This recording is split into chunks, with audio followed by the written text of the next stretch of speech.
আমরা ক্লাস আজকের লেকচার শুরু করার আগে লাস্ট লেকচারে যা পড়ে আসছিলাম সেটা একটু হালকা রিভিউ দেই, তারপর আজকে আমরা নতুন টপিকে চলে যাব।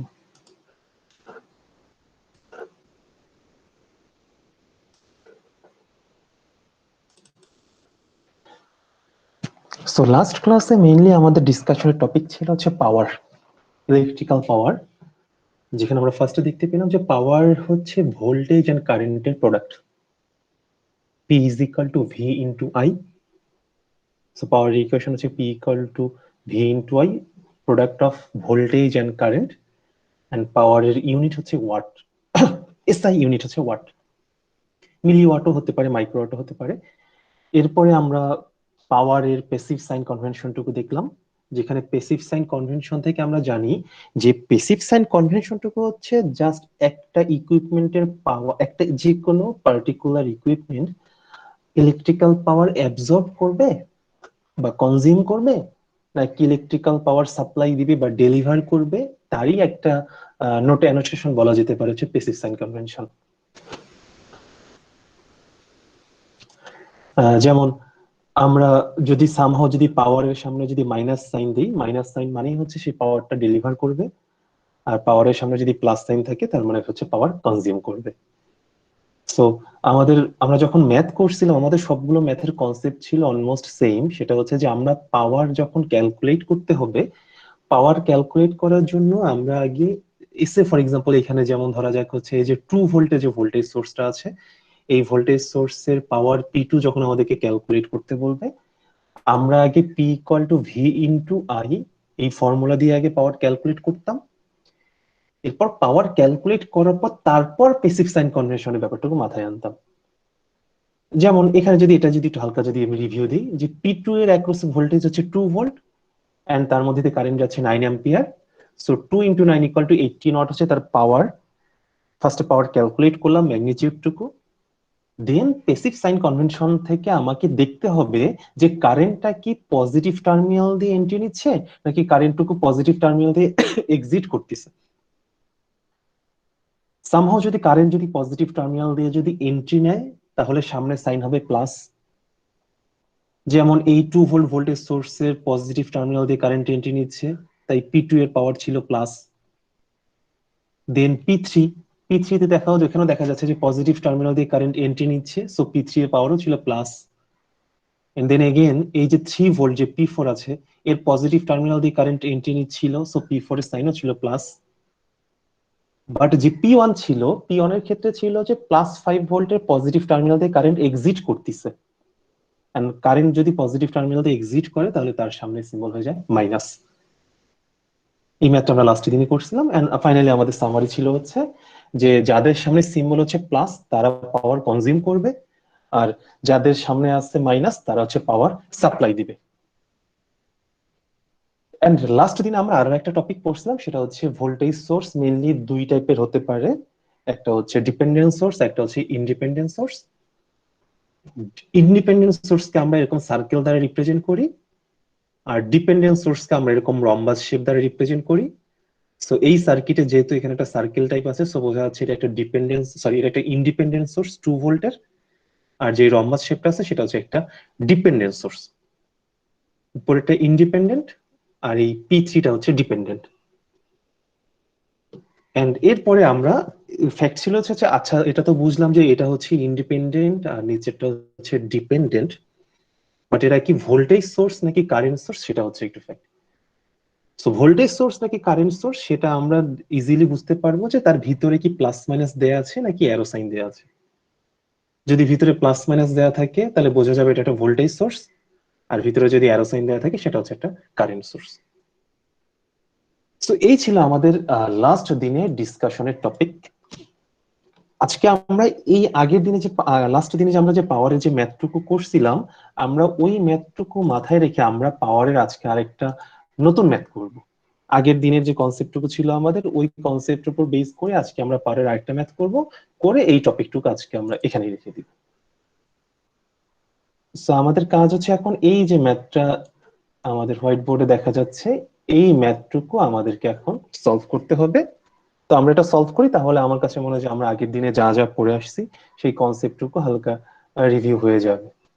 তো এই যে ম্যাথটা আমি করাচ্ছি, এটা হচ্ছে আমাদের বইয়ের, আমাদের যে রেফারেন্স যে বুক ছিল সেখান থেকে আমরা করাচ্ছি এই ম্যাথটা।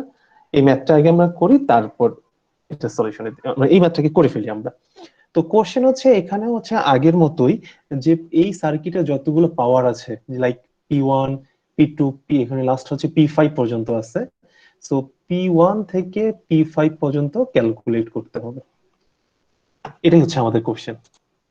আচ্ছা, ইন দা মিন টাইম মাঝখানে একটু বলে রাখি, এখানে যারা আছো একজনকে মনে হয় আমার অ্যাপ্রুভাল দিতে হলো। আমি তো সবাইকে ইনভাইট করছি, এখানে কি এমন কেউ আছো যে এখনো রেজিস্ট্রেশন করোনি? আমাদের কোর্সে কি এমন কেউ আছো যে রেজিস্ট্রেশন করোনি?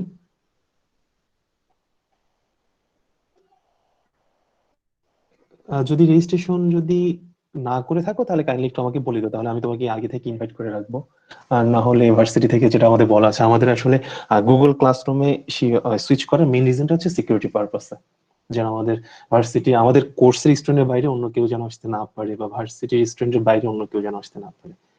সো দেখা যাবে হয়তো যে 2-3 ক্লাস পর হয়তো আমি এরকম এই অ্যাপ্রুভাল দেওয়া হয়তো বন্ধ করে দিচ্ছি। সো যদি এমন কেউ থাকো যে রেজিস্ট্রেশন করোনি, সো আমাকে একটু বলে দিও। আর পার্সোনাল মেইল আইডি থেকে অ্যাক্সেস করা যাবে না, আগে বলে দিচ্ছি যে কাইন্ডলি পার্সোনাল মেইল আইডি থেকে গুগল ক্লাসরুমে জয়েন করো না। এমনিতেও পার্সোনাল মেইল আইডি থেকে জয়েন করতে গেলে আমার অ্যাপ্রুভাল দরকার পড়বে, বাট এরপর থেকে আমি নেক্সট ক্লাস থেকে একটু ট্রাই করবো, যেহেতু আমাদের রেজিস্ট্রেশন অনেকেই হয়ে গেছে most of that. So sir অ্যাপ্রুভালটা কাকে দেওয়া হয়েছিল সেটা বলতে পারলে ভালো হতো স্যার। অ্যাপ্রুভালটা কাকে দেয়া ছিল, এই যে একটু আগে মাত্র উদয় আজিজ নামের একজন ছিল মনে হয়। আবারও বলতেছি যে আমাদের মেইন পারপাস যেহেতু সিকিউরিটি পারপাস, যে আমাদের ক্লাসের স্টুডেন্টের বাইরে যেন কেউ থাকতে না পারে, বা তুমি নিজের ইনস্টিটিউশনাল মেইল বাদ দিয়ে অন্য কোনো মেইল থেকেও অ্যাক্সেস করতে পারবে না। সো বেটার হয় এরপর থেকে নিজেরা নিজেদের ইনস্টিটিউশনাল মেইল থেকে অ্যাক্সেস করার।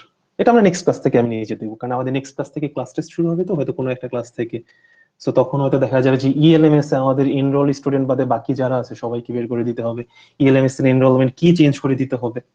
সেই জন্য আগে থেকে বলে রাখলাম যে ইন দা মিন টাইম যদি কারো যদি সামহাও যদি নিজের মেইলের পাসওয়ার্ড যদি ভুলে যাও, এখনো টাইম আছে, সিআইটিএস এর সাথে কন্ট্যাক্ট করে মেইলের আইডি, মানে মেইলের পাসওয়ার্ডটুকু রিকভার করে নিও।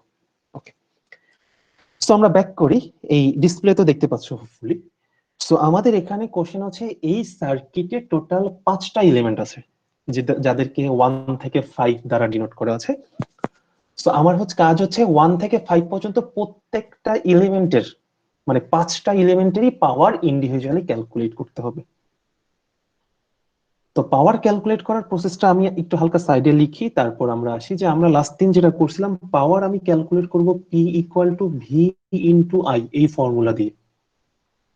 আগে আমি ডিরেক্টলি ভোল্টেজ আর কারেন্টকে মাল্টিপ্লাই করব, তারপর পাওয়ারের যে ভ্যালুটা আসবে সেটা কি ইউনিট ওয়াট বা যা সামথিং কিছু হোক, এরপর এর সামনে মাইনাস হবে নাকি প্লাস হবে, এটা আমি সবার লাস্টে গিয়ে ডিসাইড করব।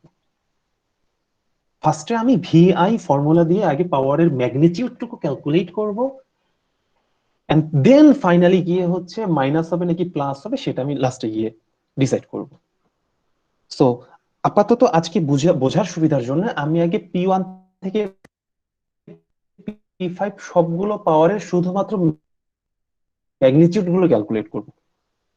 সো আমরা আজকে আমাদের কাজ হচ্ছে আগে শুধু ম্যাগনিটিউড ক্যালকুলেট করি, এন্ড দেন আমরা তারপরে হচ্ছে প্লাস হবে নাকি মাইনাস হবে সেটা পরে ডিসাইড করব, আগে শুধুমাত্র ম্যাগনিটিউড গুলো ক্যালকুলেট করা যাক। সো আমি যদি P1 ফার্স্ট এলিমেন্টে যদি পাওয়ার ক্যালকুলেট করি, তাহলে P1 মানে হচ্ছে ভিপি মানে হচ্ছে V into I, so P1 হচ্ছে V1 ইন্টু I1 আমি নাম দিতে পারি। Okay? তো এই হচ্ছে 1 নাম্বার এলিমেন্ট, এই যে P1 দেয়াই আছে। এর ভোল্টেজ ভ্যালু হচ্ছে 30, সো আমি এখানে 30 লিখলাম। আর এর মধ্যে দিয়ে কারেন্ট ওই 10 অ্যাম্পিয়ার যাচ্ছে, ওই যে 10 অ্যাম্পিয়ার যে কারেন্টটুকু আছে, এই কারেন্টটুকু উপর থেকে নিচের দিকে যাচ্ছে। সো এই 10 অ্যাম্পিয়ার কারেন্টটাই মূলত এই P1 এর মধ্যে দিয়ে ফ্লো করতেছে। সো কারেন্টের ভ্যালু আমরা বলতে পারি 30। সো আমরা যদি এখানে যদি প্রোডাক্ট নেই তাহলে 300 ওয়াট, কারণ যেহেতু ভোল্টেজ আছে এসআই ইউনিট ভোল্টে, আর কারেন্ট আছে এসআই ইউনিট 10 অ্যাম্পিয়ারে, সো ভোল্ট আর অ্যাম্পিয়ার মাল্টিপ্লাই করলে ওয়াট, এসআই ইউনিট। ওকে, তো সিমিলারলি আমরা এরপর হচ্ছে P2 টুকু ক্যালকুলেট করি। ধরো P2 এখানে আমি নাম দিলাম V2 ইন্টু I2। সো ভি2, এই যে পি2 হচ্ছে এই এলিমেন্টটা, এর অ্যাক্রসে ভোল্টেজ হচ্ছে এখানে দেয়া আছে হচ্ছে 10 ভোল্ট। সো আমি ভোল্টেজ লিখলাম 10 মাল্টিপ্লাইড বাই কারেন্ট এখানে দেয়া আছে 10। So 10 into 10 equal to 100 watt. Okay, P3টা এবার আমি ক্যালকুলেট করি। P3 ইকুয়াল টু এখান থেকে আমি লিখতে পারি, মানে জাস্ট নোটেশন নাম দিই V3 into I3। So V3 হচ্ছে এখানে 20 ভোল্ট, আর I এর ভ্যালু এখানে দেয়া আছে হচ্ছে 14। সো 20 ইন্টু 14 যদি আমি মাল্টিপ্লাই করি তাহলে আমার আসে হচ্ছে 280 ওয়াট। সিমিলারলি আমি যদি P4 যদি ক্যালকুলেট করি এখান থেকে, P4 হচ্ছে এই যে এলিমেন্টটা, এই এলিমেন্টে দেখো হচ্ছে ভোল্টেজ হচ্ছে 8, আর এর মধ্যে কারেন্ট দেয়া আছে হচ্ছে 4। সো আমি যদি এখানে V4 I4 যদি লিখি তাহলে ভোল্টেজ হবে 8 আর কারেন্ট হচ্ছে 4, equal to 32 watt. And finally আরেকটাই শুধুমাত্র এলিমেন্ট বাকি আছে, আমি এটাকে একটু নিচেই লিখি এখানে, P5, P5 equal to V5 into I5।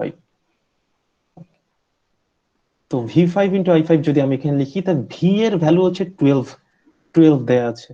So V এর ভ্যালু লিখলাম 12 মাল্টিপ্লাইড বাই কারেন্টে। দেখো এই যে সোর্সটা আছে, একটু চিন্তা ভাবনা করে দেখো, এই সোর্সটা আগে আমি একটু দেখি নিই যে কি টাইপের সোর্স। ফার্স্ট অফ অল, যেহেতু এখানে একটা রম্বাস শেপ আছে, তো রম্বাস শেপ থেকে বোঝা যাচ্ছে যে এটা একটা ডিপেন্ডেন্ট সোর্স। ওকে, ওকে, সো ডিপেন্ডেন্ট সোর্স বুঝলাম, তাহলে এটা কি কার উপর এটা ডিপেন্ডেন্ট সোর্স, কিন্তু এটা কি একটা কারেন্ট সোর্স নাকি ভোল্টেজ সোর্স? যেহেতু ভিতরে অ্যারো সাইন দেয়া আছে, সো বোঝা যাচ্ছে এটা একটা current source, so dependent current source. Okay, তো কারেন্ট সোর্স তার মানে এর কারেন্ট সোর্সের পাশে এর কারেন্টের ভ্যালু দেয়া আছে 0.4 I। সো এই V5 ইন্টু I5, V5 হচ্ছে কারেন্ট সোর্সের অ্যাক্রসে ভোল্টেজ যেটা দেয়া আছে 12 ভোল্ট, I5 হচ্ছে কারেন্ট সোর্সের মধ্যে দিয়ে যে পরিমাণ কারেন্ট ফ্লো করবে 0.4 I সেটা দেয়া আছে। সো আমি এটা জিরো, আমি এটাকে লিখলাম 0.4 I। ওকে, স্টিল আমি ভ্যালু ক্যালকুলেট করতে পারতেছি না, কারণ হচ্ছে এখানে I নামে একটা আননোন টার্ম আছে। তাহলে আমি একটু সার্কিটে খুঁজে দেখি আইটা আসলে কি। সার্কিট খুঁজলে আমি দেখতে পাচ্ছি যে I আসলে একটা সার্কিটের আরেকটা কারেন্ট। সার্কিটে এই যে 10 ভোল্টের যে এলিমেন্টটুকু আছে, এই এলিমেন্টের মধ্যে দিয়ে যে কারেন্টটা ফ্লো করবে সেটাই হচ্ছে I। মানে 10 ভোল্টের মধ্যে দিয়ে কারেন্ট ফ্লো করবে 10 অ্যাম্পিয়ার। ওই 10 অ্যাম্পিয়ারটাকে আমি একটা সিম্বল বা ভেরিয়েবল নাম I ডিক্লেয়ার করে দিছি। So I equal two 10। So এই I ইকুয়াল টু যে 10, ওই ভ্যালুটা যদি এবার আমি যদি এখানে বসায় দেই, সো আমি এখানে তাহলে পেয়ে যাচ্ছি হচ্ছে 12 ইন্টু 0.4 ইন্টু হচ্ছে 10। এটা মনে হয় কত আসে, 48 এর মতো। হ্যাঁ, 48 এর মতোই মনে হয়। তো দেখো আমার ফার্স্ট কাজ হচ্ছে আমি সবগুলো স্যার, পাওয়ার হ্যাঁ বলেন। আই এর মানটা কেন 10 হলো এটা আরেকবার এক্সপ্লেন করবেন? I এর মান কেন 10 হলো, দেয়াই তো আছে I এর মান 10, এটা তো আমি তো নিচেতে ক্যালকুলেট করি, এখানে দেয়াই আছে যে I ইকুয়াল টু 10। ও আচ্ছা আচ্ছা। ওকে, কিন্তু স্যার বলেন। এখানে তো ডিফারেন্ট মানে ডিফারেন্ট টাইপ অফ মানে কারেন্ট ফ্লো করতেছে, একটা 4 এম্পিয়ারও তো এখানে ফ্লো করতেছে। আর ওটা কি কি আপনাদের I নাম দেয়া আছে? আমি একটা না স্যার, সার্কিটে তোমাকে আগে বললাম যে x equal to 1, y equal to 2, z equal to 5। Equation আমার থাকলো say for example f equal to x square. এখানে কি আমি x এর ভ্যালু বসাবো নাকি y আর z এর ভ্যালু বসাবো? আমাকে এক্স যেই এর ভেরিয়েবলটুকু দেয়া আছে তার ভ্যালুই তো বসাবো। তো এখানে সার্কিটে আরো 4 অ্যাম্পিয়ার আছে, 14 অ্যাম্পিয়ার আছে, থাক, সমস্যা কি? অবভিয়াসলি সার্কিটের প্রত্যেকটা এলিমেন্টের মধ্যে দিয়ে যারা parallelly connected, obviously different current flow করবে। অন্য কারেন্ট গুলো নিয়ে আমার আপাতত চিন্তা ভাবনা করার দরকার নেই। আমার খুবই সিম্পল ব্যাপার যে এখানে I একটা ভেরিয়েবল আছে, যে ভেরিয়েবলের ভ্যালু এখানে দেয়া আছে, আমি এখান থেকে এই ভ্যালুটা এখানে রিপ্লেস করে দিচ্ছি। আচ্ছা ঠিক আছে। সো আমার ক্যালকুলেট করা শেষ, কিন্তু এখনো আমি স্টিল ফুললি পাওয়ারের ভ্যালু ক্যালকুলেট করতে পারিনি। কারণটা হচ্ছে আমাকে প্যাসিভ সাইন কনভেনশনটুকু এখনো মাথায় আনিনি। এন্ড প্যাসিভ সাইন কনভেনশন বলে, আমি আরেকবার একটু জাস্ট শুধু লিখে দিই, যে প্যাসিভ সাইন কনভেনশন থেকে আমরা জানি যে কারেন্ট, ধরো ভোল্টেজের পজিটিভ টার্মিনাল দিয়ে যদি কারেন্ট এন্ট্রি নেয় তাহলে পাওয়ার হবে প্লাস, আর ভোল্টেজের যদি পজিটিভ টার্মিনাল দিয়ে কারেন্ট যদি এক্সিট করে তাহলে পাওয়ার হয়ে যাবে মাইনাস। এটা আমরা জানি। সো আমরা এখন প্লাস মাইনাস সিম্বলটুকু বসাই দিই। তাহলে আমি P1 থেকে শুরু করি। P1 এর দেখা যাচ্ছে যে পজিটিভ টার্মিনাল দিয়ে কারেন্ট এন্ট্রি নিচ্ছে, তো তার সামনে প্লাস প্লাস ঠিকই আছে। P2 সরি P1 তো এটা, P1 এর পজিটিভ টার্মিনাল দিয়ে কারেন্ট এক্সিট করতেছে। সো পজিটিভ টার্মিনাল দিয়ে কারেন্ট এক্সিট করলে পাওয়ার হয়ে যায় মাইনাস। সো এখানে সিম্বল সাইন হচ্ছে মাইনাস। P2 এর পজিটিভ টার্মিনাল দিয়ে কারেন্ট এন্ট্রি নিচ্ছে, সো এটা প্লাস, ঠিক আছে।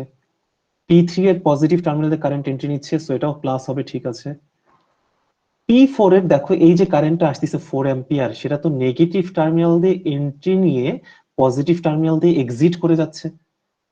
সো পজিটিভ টার্মিনাল দিয়ে এক্সিট করলে সেই কারেন্টের ভ্যালু পাওয়ারের ভ্যালু হয়ে যাবে মাইনাস। সো P4 হবে মাইনাস। P4 এই যে এখানে এটা মাইনাস।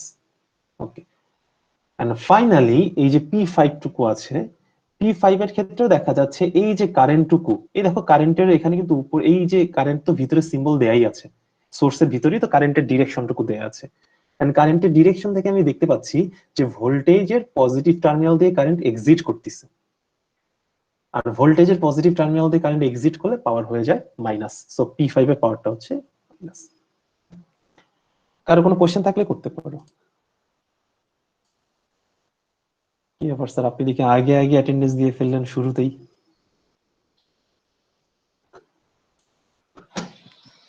সো কারো যদি কোনো কোশ্চেন থাকে তাহলে এখন করতে পারো, যে নোটেশন সাইন গুলো নিয়ে, যে কার সামনে প্লাস হবে কার সামনে মাইনাস হবে, এটা যদি কারো কোনো কনফিউশন থাকে তাহলে এখন বলতে পারো। স্যার P1 এর তো যদি আরেকবার বলতেন। আপনি P1টা তাহলে, P1 এর আরেকবার হচ্ছে, আমরা জানি যে পজিটিভ টার্মিনাল দিয়ে যদি কারেন্ট এক্সিট করে তাহলে পাওয়ার হয়ে যায় মাইনাস। সো এখানে তো কারেন্টের ডিরেকশনটা আমার দেয়াই আছে এমন ভাবে, কারেন্টের ডিরেকশনটা দেয়া আছে যে কারেন্টটা এই লেফট থেকে রাইট। এখন কারেন্ট এখানে আসছে কোত্থেকে? অবভিয়াসলি কারেন্টটা এই নিচ থেকে এসে এসে এভাবে এই ডিরেকশনেই তো ফ্লো করে যাচ্ছে কারেন্টটা। এই যে কারেন্টটা 10 অ্যাম্পিয়ার যেটা আছে সেটা নিশ্চয়ই এভাবেই ফ্লো করতেছে। সো কারেন্টটা যদি এই ডিরেকশনে ফ্লো করে তাহলে এই P1 যে এলিমেন্টটুকু আছে এর তো নিচ থেকে উপরের দিকে তো কারেন্ট যাচ্ছে। তো এর মধ্যে কারেন্টটা যাচ্ছে নিচে থেকে উপরের দিকে, নিচে থেকে যদি উপরের দিকে যায় তাহলে তো পজিটিভ টার্মিনাল দিয়ে কারেন্ট এক্সিট করতেছে, এন্ড পজিটিভ টার্মিনাল দিয়ে কারেন্ট এক্সিট করলে পাওয়ার ভ্যালু হয়ে যাবে মাইনাস। মাইনাস। আচ্ছা স্যার, বুঝতে পারছি। ওকে, আর কারো কোনো কোয়েশ্চেন? স্যার আমার একটা কোশ্চেন ছিল স্যার। বলে ফেলেন। স্যার এটা ডিপেন্ডেন্ট নাকি ইন্ডিপেন্ডেন্ট? কোনটা? এটা স্যার এই সার্কিটটা। এই সার্কিট তো স্যার কখনো ডিপেন্ডেন্ট ইন্ডিপেন্ডেন্ট হয় না। সার্কিটের একটা পার্টিকুলার এলিমেন্ট ডিপেন্ডেন্ট ইন্ডিপেন্ডেন্ট হতে পারে, overall circuit as a whole কখনোই ডিপেন্ডেন্ট বা ইন্ডিপেন্ডেন্ট হতে পারে না। আচ্ছা স্যার। এলিমেন্ট হতে পারে। ওকে স্যার এটাকে আমরা সিসিভিএস বলবো নাকি হ্যাঁ, আমরা আসবো VCVS? সবগুলো আমরা আসবো, একটু পরে আসবো, এটা আমি একটু পরেই বলবো। জি স্যার। তাহলে আমরা যদি এখন যদি এবার যে ভ্যালু গুলো আছে সেগুলো যদি এখন যদি আমরা যদি অ্যানালাইজ করি, নিজেরা যদি অ্যানালাইজ করতে চাই, তাহলে দেখা যাচ্ছে যে P1 এর পাওয়ার নেগেটিভ, পাওয়ার নেগেটিভ মানেই হচ্ছে এই এলিমেন্টটুকু পাওয়ার সাপ্লাই করবে। ওকে, P2 এর পাওয়ার পজিটিভ মানেই হচ্ছে সে পাওয়ার হচ্ছে কনজিউম করবে। P3 এর পাওয়ার আমি শর্টকাটে লিখি কনজিউম করবে। P4 এর পাওয়ার নেগেটিভ মানে হচ্ছে সে সাপ্লাই দিবে, এন্ড P5 ও যদি হয় সেটা হচ্ছে সাপ্লাই দিবে যেহেতু নেগেটিভ। তো P1 সোর্স সে সাপ্লাই দিবে, নর্মাল সেন্সে অবভিয়াস। P2 এমন একটা এলিমেন্ট যেখানে তো পাওয়ার কনজিউম করবে, সো বোঝাই যাচ্ছে যে এখানে কোনো লোড আছে, electrical load like resistor, capacitor, inductor কিছু একটা আছে। P3 এর পাওয়ার হচ্ছে কনজিউম করে, তার মানে এটা হচ্ছে এটা ইলেকট্রিক্যাল লোড। লোড মানে হচ্ছে যারা পাওয়ার কনজিউম করে, লাইক লাইট বাল্ব হতে পারে, ফ্যানও হতে পারে, যে কেউ হতে পারে। P4 এর পাওয়ার যেহেতু নেগেটিভ আসছে, সো P4 তার মানে বোঝা যাচ্ছে যে এখানে যেহেতু একটা ব্লক ডায়াগ্রাম, এটা এই P4 এর ভিতরে কোনো মানে সোর্স আছে অবভিয়াসলি, কারণ সোর্স না থাকলে তো পাওয়ার প্রোভাইড করা নরমালি কথা না, in normal sense. So P4 এর ভিতরে একটা সোর্স আছে।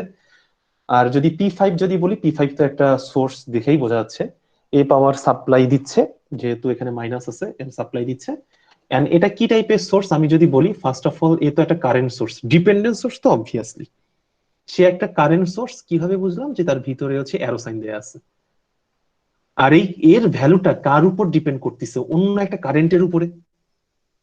এই যে কারেন্ট সোর্স, কারেন্ট সোর্সের ভ্যালুটা কার উপর ডিপেন্ড করতেছে? আই, মানে অন্য একটা কারেন্টের উপর ডিপেন্ড করতেছে। সো এটাকে আমরা বলতে পারি হচ্ছে কারেন্ট কন্ট্রোলড কারেন্ট সোর্স। এখান থেকে একটা ইম্পর্টেন্ট জিনিস বলে আমি হচ্ছে এই টপিকটুকু শেষ করে দিই, সেটা হচ্ছে যে আমি এক কাজ করি, আমার এই সার্কিটে যতগুলো পাওয়ার আছে, এই যে টোটাল যে 5টা পাওয়ার আছে, এই 5টা পাওয়ারের সামেশনটুকু আমি নিই, summation of P. Summation of P মানে হচ্ছে কি P1 থেকে P5 পর্যন্ত, মানে যতগুলো এলিমেন্ট আছে সবগুলা এলিমেন্টের পাওয়ারের, ইন্ডিভিজুয়াল পাওয়ারের সামেশন। তো আমি যদি একটু সাম করি তাহলে একটু দেখি -300 +100 +280 -32 -48, এটাই তো আসতেছে। তো যদি আমি ক্যালকুলেট করি তাহলে আমার ভ্যালুটা আসে এক্স্যাক্টলি 0। বিলিভ না হলে নিজেরা, যদি বিলিভ করতে না চাইলে তোমরা নিজেরা ক্যালকুলেট করে দেখতে পারো যে এই সামেশনের ভ্যালুটুকু আসবে 0। তো কথা হচ্ছে আমি কি নিলাম, আমি নিচ্ছি হচ্ছে summation of P. Summation of P মানে হচ্ছে এই একটা পার্টিকুলার সার্কিটের যত টাইপের এলিমেন্ট আছে সবগুলো এলিমেন্টের ইন্ডিভিজুয়াল পাওয়ারের সামেশনটুকু নেয়ার পরে দেখলাম হচ্ছে summation of P equal two 0 চলে আসতেছে। সো বোঝাই যাচ্ছে যে একটা সার্কিটের পাওয়ার থাকতে পারে ইন্ডিভিজুয়াল এলিমেন্টের, ওভারঅল সার্কিটের কোনো পাওয়ার থাকে না, ওভারঅল সার্কিটের পাওয়ার 0। তো কথাটা হচ্ছে যে ওভারঅল সার্কিটের পাওয়ার 0 এটা দ্বারা কি বোঝায়? ওভারঅল সার্কিটের পাওয়ার 0 দ্বারা বোঝায় যে P consume equal to P supplied. দেখো যাদের সামনে প্লাস তারা তো পাওয়ার কনজিউম করতেছে, যাদের সামনে মাইনাস তারা তো পাওয়ার ডেলিভার করতেছে। 0 হয়েছে তার মানে কি, যে যাদের সামনে প্লাস আছে তাদের ভ্যালু আর যাদের সামনে মাইনাস আছে তাদের ভ্যালু সেম। মানে কখন 0 হয়? +5 -5, প্লাসের পরে 5 মাইনাসের পরে 5, এইরকম কেজেই তো সেটা 0 হওয়া পসিবল। সো প্লাসের পরে যা আছে সেটা যদি আর মাইনাসের পরে যা আছে সেটাও যদি সেম হয় তাহলে আমরা এখান থেকে বলতে পারি যে সামেশন অফ পি 0 মানেই হচ্ছে পাওয়ার consume equal to power supplied. মানে ব্যাপারটা হচ্ছে এই সার্কিটে লোড আছে কারা কারা, দেখো লোড আছে হচ্ছে P2 আর P3, এরা পাওয়ার কনজিউম করতেছে। এন্ড P2 আর P3 মিলে যে পরিমাণ টোটাল পাওয়ার কনজিউম করে যাচ্ছে, এই P1 P4 P5 মিলে সেই পরিমাণ এক্স্যাক্টলি সেম পরিমাণ পাওয়ারই সাপ্লাই দিচ্ছে। মানে একটা সার্কিটে, আমাদের বাসা বাড়িতে আমরা যে সার্কিট বা ধরো আমাদের মানে ডিপেন্ড, যেটা হচ্ছে কি যে আমরা তো জানি, এখানে একটু জাস্ট বলে দিই একটু অফ টপিক, সেটা হচ্ছে যে আমরা তো জানি যে একটা জেনারেটর থেকে পাওয়ার জেনারেট হচ্ছে, অনেকের বাসায় জেনারেটর আছে, একটা জেনারেটর থেকে জেনারেট হচ্ছে পাওয়ার, আর হচ্ছে এইদিকে আমার সেই পাওয়ারটা আমার বাসার মধ্যে চলে আসতেছে। সো কথা হচ্ছে যে জেনারেটর থেকে এক্সট্রা পরিমাণ পাওয়ার কখনো জেনারেট হতে পারে না। মানে জেনারেট হতে পারে না কি, যে জেনারেটর থেকে কি পরিমাণ পাওয়ার, ধরো তোমার বাসার মধ্যে জেনারেটর আছে, ইলেকট্রিসিটি চলে গেলে বিল্ডিং এর নিচে জেনারেটরটা অন করে দিল। এখন জেনারেটর কি পরিমাণ পাওয়ার মানে জেনারেট করবে সেটা ডিপেন্ড করে হচ্ছে বাসা বাড়িতে লোড কি রকম, তুমি কতগুলা লাইট অন করছো, কতগুলা ফ্যান অন করছো, তোমার যতটুকু লাইট বা যতটুকু ফ্যান অন করছো যত ওয়াটের, জেনারেটরটা সেই ওয়াটের পাওয়ারই শুধুমাত্র তোমাকে সাপ্লাই দেয়। মানে এক্সট্রা কোনো পাওয়ার কোথাও স্টোর হয়ে থাকতে পারে না। তার মেইন কারণটা হচ্ছে যে এসি পাওয়ারকে স্টোর করে রাখা যায় না। হ্যাঁ, ডিসি পাওয়ারকে স্টোর করে রাখা যায়, বাট ইভেন তোমার নর্মালি হচ্ছে একটা সোর্স থেকে, ধরো কথার কথা যে তোমার মোবাইলের ব্যাটারি হচ্ছে দরকার হচ্ছে 5 ভোল্ট, বা তোমার মোবাইলের ব্যাটারি চার্জ হওয়ার জন্য দরকার ধরো 0.5, ধরো 50 মিলিওয়াট দরকার। তো 50 মিলিওয়াট যদি তোমার দরকার পড়ে তাহলে তুমি তোমার মোবাইলের ব্যাটারিটাকে যদি, সরি, মোবাইলকে যদি চার্জার দিয়ে যদি পাওয়ারের মানে পাওয়ার কর্ড যদি যদি স্যার কথা ধরো বোঝা একটা যাচ্ছে বাসা না বাড়িতে স্যার। ধরো একটা 2 পিনের সকেট আছে, ধরো এখানে। স্যার কথা হ্যাঁ, রিপিট করলে একটু ভালো হতো স্যার আগে। সবার জন্যই কি সেম প্রবলেম হচ্ছে হ্যাঁ নাকি? স্যার। কথা কি সবারই কি বুঝতে জি স্যার, সমস্যা সমস্যা হচ্ছে? হয়েছে স্যার।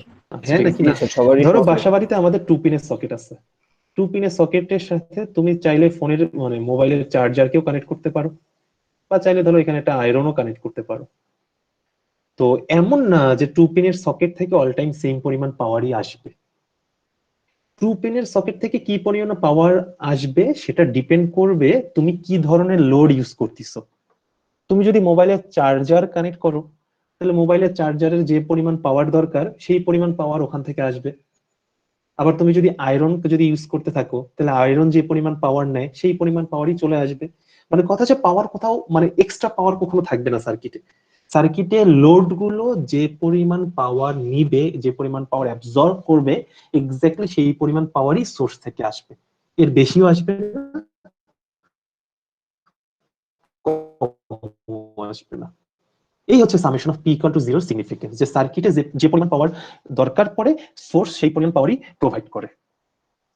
এটাতে একটা হচ্ছে, এখানে জাস্ট একটা জিনিস বলে এই টপিকটা শেষ করি আমরা, সেটা হচ্ছে যে দেখা যায় যে আমাদের বাসা বাড়িতে ইলেকট্রিক্যাল ভোল্টেজের প্রচুর আপ ডাউন হয়, কিন্তু শেষ রাতে গিয়ে দেখো যে যারা যারা ঘুমা, যাদের বাসায় যারা এটলিস্ট ফ্যান অন করে যারা ঘুমাও, খেয়াল করবা যে ফ্যান অন করে ঘুমানোর পরে ধরো তুমি 12টার দিকে ঘুমাচ্ছিলা, ফ্যানের স্পিড যেরকম ছিল, শেষ রাতে গিয়ে দেখবা যে প্রচুর ঠান্ডা লাগে এবং মনে হয় যে ফ্যানের স্পিড বেড়ে যাচ্ছে। শেষ রাতে যখন তুমি দেখবা যে আসলে, এবং কথা হচ্ছে আসলেই ফ্যানের স্পিড বাড়ে, ফ্যানের স্পিড আসলেই বাড়ে। তুমি যখন শেষ রাতে তুমি ধরো ফ্যানের, এখন ধরো তুমি রাত 12টার দিকে ঘুমানোর সময় ফ্যান তুমি যে স্পিডে দিয়ে রাখলা, শেষ রাতে মানে ফ্যানের স্পিড বেড়ে যায়। তার মেইন কারণটা হচ্ছে যে যখন তুমি ধরো রাত 12টার কথা চিন্তা ভাবনা করো, রাত 12টার দিকে তো আমাদের ধরো ধরো ধানমন্ডিতেই যদি ধরো 100টা বাসা আছে, তো 100টা বাসার মধ্যে অনেক বাসায় পানির মোটর চলতেছে, অনেক বাসায় টিভি চলতেছে, অনেক আবার ইন্ডাস্ট্রি ওপেন আছে। তো এই রাত 12টার দিকে দেখা যায় যে ইলেকট্রিক পাওয়ারের ডিমান্ডটা অনেক বেড়ে যায়। তো ডিমান্ডটা এত বেড়ে যায় যে দেখা যায় যে তোমার বাসার মধ্যে তখন পাওয়ার কম চলে আসে, কারণ তোমার বাসার মধ্যে পাওয়ার বা ভোল্টেজ কমে যাওয়ার কারণেই তখন ফ্যানের স্পিড অত বেশি থাকে না। কিন্তু যখন শেষ রাতের দিকে হয়ে যায়, তখন তো শেষ রাতের দিকে তোমার বাসার টিভিও তো চলে না, টিভি বন্ধ থাকে, পানির পাম্পও বন্ধ থাকে, ইভেন ইন্ডাস্ট্রি, অফিস যারা যারা আছে ওখানকার লাইট গুলো সবই তো বন্ধ থাকে।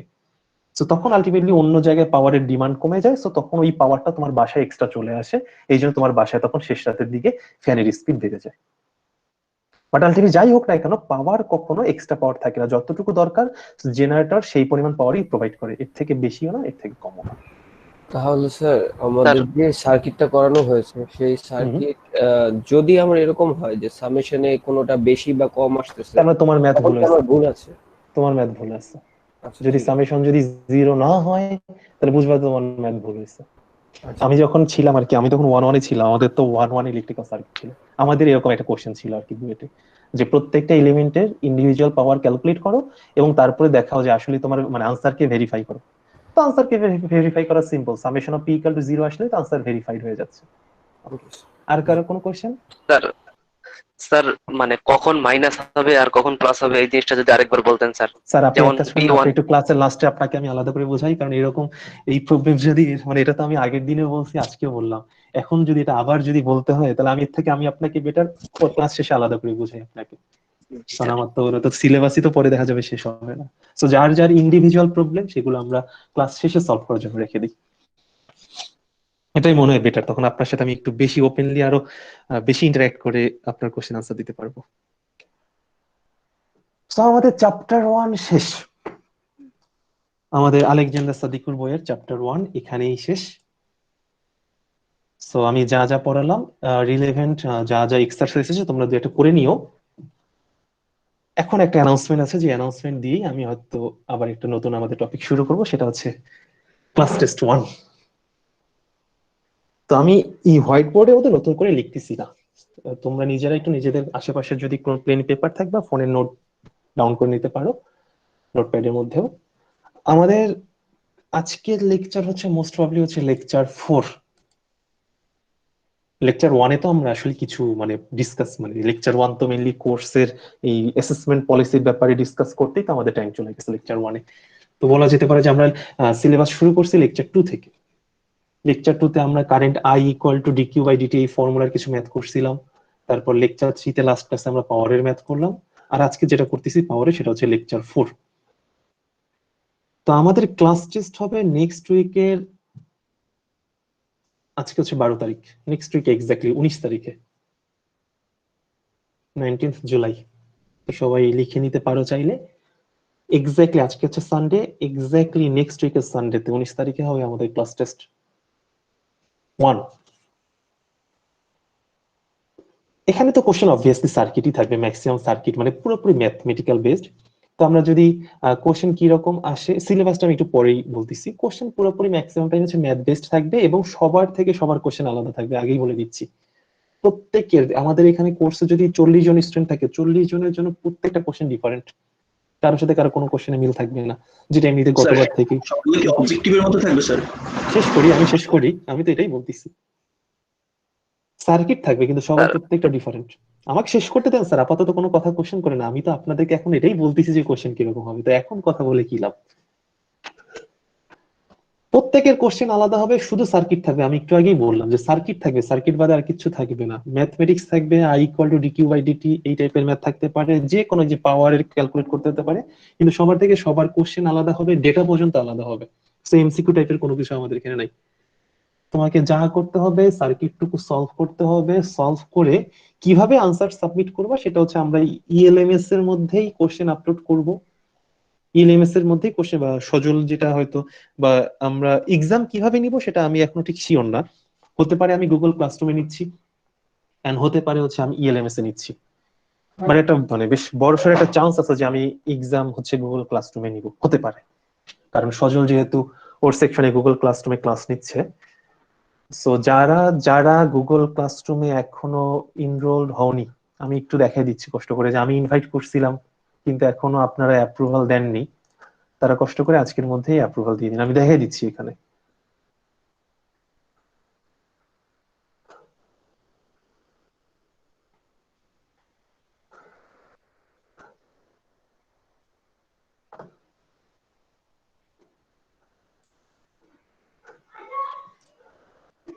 So, আমি এখান থেকে সরি আমার ওটা হচ্ছে ইলেকট্রিক্যাল সার্কিট, টোটাল স্টুডেন্ট এখানে হচ্ছে পিপলে যদি আমরা যদি যাই, এখানে কিছু স্টুডেন্ট এই যে যারা যারা এখানে আছেন, ফাতিহা বিনতে মাসুদ, জান্নাতুল ফেরদৌস, দেন হচ্ছে এখানে আমি আবার চেক করে দেখবো যে কারা কারা আমার কোর্সের স্টুডেন্ট, কারা কারা আমার কোর্সের স্টুডেন্ট না। যারা যারা আমার কোর্সের স্টুডেন্ট না তাদেরকে আমি এখান থেকে কষ্ট করে এখান থেকে রিমুভ করে দিব। মাহবুব রশিদ সোহান, শাহানুজ্জামান, সারা, মির্জা শিমিন, এই যারা যারা আছে যাদের এখানে নামের পাশে ইনভাইটেড দেখাচ্ছে, তার মানে এখানে তারা এখনো অ্যাপ্রুভ করনি, মেইলে ইনভিটেশন চলে গেছে অনেক আগেই। তো এই যাদের ক্ষেত্রে এখানে দেখাচ্ছে যে যারা এখনো অ্যাপ্রুভ করনি, তারা কষ্ট করে অ্যাপ্রুভালটা দিয়ে দিও, এই ক্লাসরুমে জয়েন করো। কারণটা হচ্ছে হতেই পারে যে আমি এই যে ক্লাসরুমে যে ক্লাস ওয়ার্ক আছে এখানেই আমি কোশ্চেন দিলাম, ইএলএমএস এও দেওয়া যেতে পারে, এখানেও দিতে পারি আমি। তো কোশ্চেন যা থাকবে সেটা আমি এখনো ঠিক শিওর না, হয়তো কোশ্চেন প্যাটার্নটা নেক্সট ক্লাসে ডিসকাস করব। বাট মোটামুটি এটা শিওর যে হয়তো এমসিকিউ টাইপের হবে না, পুরোপুরি সার্কিটই সলভ করতে হবে তোমাকে। তো তোমাকে সার্কিটই সলভ করতে হবে, সার্কিট সলভ করে ওই final term final sorry last বার হচ্ছে ফাইনাল অ্যাসাইনমেন্ট যেভাবে সাবমিট করছিলা, কোশ্চেন আপলোড করা থাকবে, কোশ্চেনটুকু ডাউনলোড করবা। কিভাবে অ্যাক্সেস করতে হবে সেটা আমি দেখাই দিব নেক্সট ক্লাসেই। তো তোমাকে কাজ হবে তোমার কোশ্চেনটা ডাউনলোড করা, কোশ্চেন ডাউনলোড করে সেটা হাতে কলমে সলভ করে স্ক্যান করে তারপর সেই স্ক্যান পিডিএফ ফাইলটা আপলোড করতে হবে তোমাকে। লাস্ট বার যেমন টার্ম অ্যাসাইনমেন্ট যেভাবে সাবমিট করছিলা, এই গুগল ক্লাসরুমের মধ্যেও তোমাকে এভাবেই সাবমিট করতে হবে। কোশ্চেন দেয়া থাকবে, ডাউনলোড করলা, তারপরে হচ্ছে সেটা সলভ করে স্ক্যান করে আনসারটুকু আপলোড করে দিবা। এখানে একটা ফ্যাক্ট হচ্ছে তোমাকে হয়তো এই কাজটা করতে হতে পারে যে তুমি তো তোমার পিডিএফ ফাইলটুকু তো আপলোড করবাই। ধরো সার্কিটে আমি তোমাকে এই এখন একটু আগে যে সার্কিটটা করলাম এখানে টোটাল 5টা ভ্যালু ক্যালকুলেট করতে হতো, তোমাকে তোমাকে টোটাল 5টা পাওয়ার ক্যালকুলেট করতে বলা হয়েছিল। এই যে একটু আগে আমি যেটা সলভ করলাম 5টা এলিমেন্টের পাওয়ার ক্যালকুলেট করতে হয়েছে তোমাকে। তো এমন হতে পারে যে আমি এখানে যখন এই যে তুমি যখন এখানে যখন আনসার যখন সাবমিট করতে আসবা, এখানে দুটো অপশন আছে। দুটো অপশন বলতে প্রথমে উপরে আছে কোশ্চেন 1 এর ওয়ান এর মধ্যে P1 লেখা আছে, P1 এর পাশে তুমি তার আনসারটুকু লিখবা, P2 এর পাশে আনসারটুকু লিখবা। মানে সহজ ব্যাপার হচ্ছে যে তুমি তো পিডিএফটা তো আপলোড করবা অবভিয়াসলি, বাট প্রত্যেকটা পাওয়ারের যে আলাদা ফাইনাল যে ভ্যালুগুলো আছে সেই ভ্যালুগুলো এখানে আলাদা আলাদা করে এন্ট্রি দিবা। ধরো আমি তোমাকে একটা টেবিল দিয়ে দিলাম, তোমার কাজ হচ্ছে টেবিলটা ফিল আপ করতে হয়। ফিল করার সময় তুমি P1 এর পাশে P1 এর ভ্যালু লিখে দিবা, P2 এর পাশে P2 এর ভ্যালু লিখবা, এভাবে প্রত্যেকটার মানে তোমার যে ভ্যালুটা আসছে সেটা লিখবা, মানে আনসার গুলো আলাদা করে এন্ট্রি দিবা, আর সাথে পিডিএফটা আপলোড করে দিবা। এটাই হচ্ছে হয়তো এরকম হচ্ছে আমাদের প্রসেস থাকতে পারে। কিভাবে সেটা ধরো আমি দরকার একটা নেক্সট ক্লাসের আগেই একটা ডেমো ক্লাস টেস্টের কোশ্চেন, মানে ডেমো ক্লাস টেস্টের কোশ্চেন মানে এমন না যে এখানে কোনো সার্কিট থাকবে, জাস্ট নর্মাল একটা প্রসেস যে কিভাবে তুমি তোমার সাইট থেকে ভিউটা কিরকম হবে, তুমি গুগল ক্লাসরুমে যখন অ্যাক্সেস করবা তখন কোশ্চেনটা কিরকম দেখতে পাবা। তো এরকম আমরা হয়তো নেক্সট ক্লাস টেস্টটা নেক্সট ক্লাসে এই যে ওয়েডনেসডে ক্লাসটা আছে তখন হয়তো এরকম একটা দেখাই দিব। সো বোঝাই যাচ্ছে যে সার্কিট থাকবে, কোনো এমসিকিউ থাকবে না, সার্কিট থাকবে, সার্কিট ঠিক না বলা যায় ম্যাথ থাকবে, ম্যাথ তোমাকে সলভ করতে হবে। ম্যাথ থাকবে, ম্যাথ সলভ করতে হবে, সলভ করে সেই যেখানে সলভ করছো হাতে কলমে সেইটার স্ক্যান করে ওই আনসার স্ক্রিপ্টটুকু স্ক্যান করে আপলোড করতে হবে, and at the same time ওই আনসার গুলো, শুধুমাত্র আনসার গুলো আলাদা আলাদা করে লিখে দিতে হবে। তো এই জন্য আমি এখনো বলতেছি যে এখানে যারা আছো অলরেডি কিন্তু এখনো রেজিস্ট্রেশন করোনি, আমি স্টিল বলতেছি যে এখনো চাই আমার ক্লাসে শেষে মাস্ট রেসপন্স করো। কারণ আমি এই আজকে হয়তো ক্লাসের পর হয়তো ক্লাস টেস্টের আগে হয়তো চেক করে দেখবো অ্যাটেন্ডেন্স শিট থেকে যে কারা কারা এখন আমার স্টুডেন্ট না, যারা যারা স্টুডেন্ট না তাদেরকে হয়তো গুগল ক্লাসরুমে হয়তো থাকতে দিব না। কারণটা হচ্ছে গুগল ক্লাসরুমে এক্সট্রা স্টুডেন্ট থাকলে আমার জন্যই মানে এই সিকোয়েন্স মেনটেন করতে সমস্যা হয়ে যায়। অন্য স্টুডেন্ট বাইরের স্টুডেন্ট থাকলে আমি হয়তো সিকোয়েন্সটা নিজেই মেনটেন করতে পারবো না, বা আমার এখান থেকে তো মানে কি বলে গ্রেড শিটটা অটোমেটিক জেনারেট হয়ে যায়। তো গ্রেড শিট জেনারেট হয়ে যাওয়ার পর দেখা যায় মাঝখানে মাঝখানে বাইরের স্টুডেন্ট চলে আসছে, তো আমাকে খুঁজে খুঁজে তাদেরকে আবার রিমুভ করে দেওয়াটা আমার জন্যই ঝামেলা হয়ে যাবে। তো এই জন্য এখনো বলতেছি যে রেজিস্ট্রেশন নাই করতে পারো, অবভিয়াসলি প্রবলেম থাকতেই পারে, আমি তো সেটাকে কিছু বলতেছি না যে খারাপ কিছু। বাট যারা এখনো রেজিস্ট্রেশন করোনি, কাইন্ডলি আজকের যদি এখনো সবার সামনে বলতে যদি হেজিটেশন ফিল করো, তাহলে ক্লাস শেষে মাস্ট আমার সাথে মানে এই ক্লাস শেষে একটু থেকো, তাহলে আমি তোমাকে আলাদাভাবে ইনভাইট করে দিব, এটা বেটার হয়। না তো যদি আমি যদি দেখি যে এখানে গুগল ক্লাসরুমে অনেকেই স্যার, আছো, শেষ করি স্যার, স্যার আমি শেষ হ্যাঁ করি শেষ করি শেষ করি। তাই যদি এমন দেখো যে ক্লাসরুমে তোমার হঠাৎ করে দেখবা যে ক্লাসরুম থেকে এখানে তোমার হচ্ছে এক্সেস আর পাচ্ছ না, তো আমি এখনো বলছি যাদের যাদের এই ব্যাপারে যার যা কথা আছে সব ক্লাসের শেষে, এখন কিচ্ছু না। আমি যতটুকু বলছি এতটুকুই। গুগল ক্লাসরুমে এক্সাম হবে, তো যারা যারা গুগল ক্লাসরুমে এখনো ইনভিটেশন রেজিস্ট্রেশন করছো কিন্তু ইনভিটেশন পাওনি, বা রেজিস্ট্রেশন করছো এখানে হয়তো মানে সরি রেজিস্ট্রেশন করোনি কিন্তু এই কোর্স কন্টিনিউ করবা, এই টাইপের যারা যারা আছো সব ক্লাসের শেষে ডিসকাশন হবে, এখন না। ওকে, এখন মোস্ট ইম্পর্টেন্ট ফ্যাক্ট হচ্ছে আমাদের ক্লাস টেস্টের সিলেবাসটুকু কি হবে, আমাদের ক্লাস টেস্টের সিলেবাসটুকু কি হবে। তো আমাদের ক্লাস টেস্টের সিলেবাস হবে টোটাল 4টা লেকচার, লেকচার 2, 3, আজকে যেটা পড়াচ্ছি লেকচার 4, এন্ড নেক্সট ক্লাসে যেটা থাকবে সেটা হচ্ছে লেকচার 5। সো লিখে রাখো, ক্লাস টেস্টের সিলেবাস হচ্ছে লেকচার 2, 3, 4 এন্ড 5। তোমাদেরকে আমি দুটো অপশন দিচ্ছি, তোমরা যদি চাও লেকচার 2, 3, 4 পর্যন্ত রাখতে পারো, আবার তোমরা যদি চাও লেকচার 2, 3, 4, 5 পর্যন্ত রাখতে পারো। লেকচার 5 যদি এখন যদি দাও তাহলে পরের ক্লাস টেস্টে সেটা অ্যাড হবে না, আর লেকচার 5 যদি এখন যদি দিতে আহ মানে না মানে দিতে যদি না চাও তাহলে সেটা পরের ক্লাস টেস্টের সাথে অ্যাড হয়ে যাবে। মানে ইদার লেকচার 5 নেক্সট ক্লাস টেস্টে চলে যাবে 2 তে, অথবা 1 এই থাকবে। কারণ 2 তে চলে গেলে যেটা হয়ে যেতে পারে যে সিলেবাস ক্লাস টেস্ট 2 এর সিলেবাস বেশ বড় হয়ে যাবে মনে হচ্ছে। তো এখন আমি তোমাদেরকে এখন স্যার ফ্রিলি চিন্তা, এখনই আমাকে স্যার কোশ্চেন করতে হবে তো। এখনই লেকচার 5 পর্যন্ত দিয়ে দিই, কারণ হচ্ছে অন্য কোর্সের প্রেসার কম আচ্ছা আছে, তো আচ্ছা, যারা ফার্স্ট যারা একটা ইজি হবে। আচ্ছা ঠিক আছে, ওকে, আমি তাহলে এখানেই বলি যাদের যাদের প্রবলেম আছে, ধরেন আমি বলে দিলাম যে লেকচার 2 থেকে লেকচার 5 পর্যন্ত সিলেবাস। আমি আগেও বলতেছি যে এখানে সিলেবাসে কন্টেন্ট কম, 4টা লেকচার হলেও কন্টেন্ট কম্পারেটিভলি কম আছে অনেক, তোমরা নিজেরাই যদি অ্যানালাইজ করো নিজেরা বুঝতে পারবা। বাট স্টিল যদি কেউ যদি চাও, কারো যদি অবজেকশন থাকে তাহলে এখন বলতে পারো। আমি বললাম 4টা লেকচার 2 থেকে 5, কেউ যদি 5 নাম্বারটা দিতে না চাও তাহলে সে এখন অবজেকশন জানাতে পারো।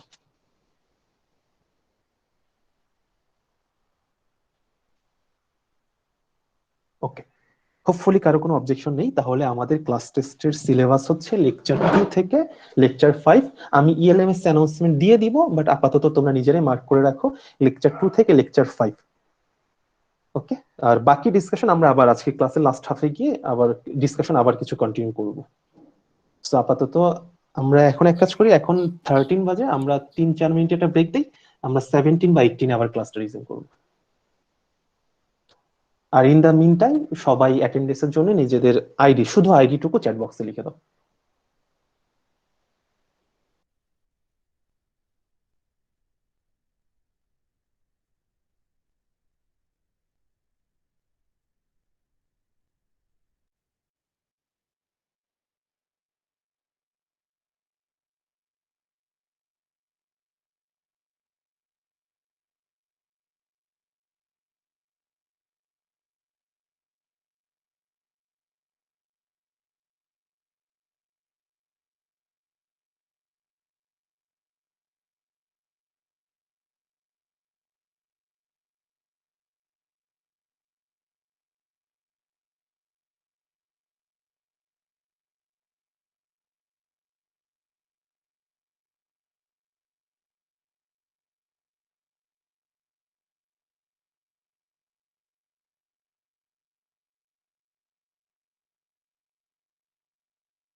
স্যার বলেন। স্যার একটা কোশ্চেন ছিল।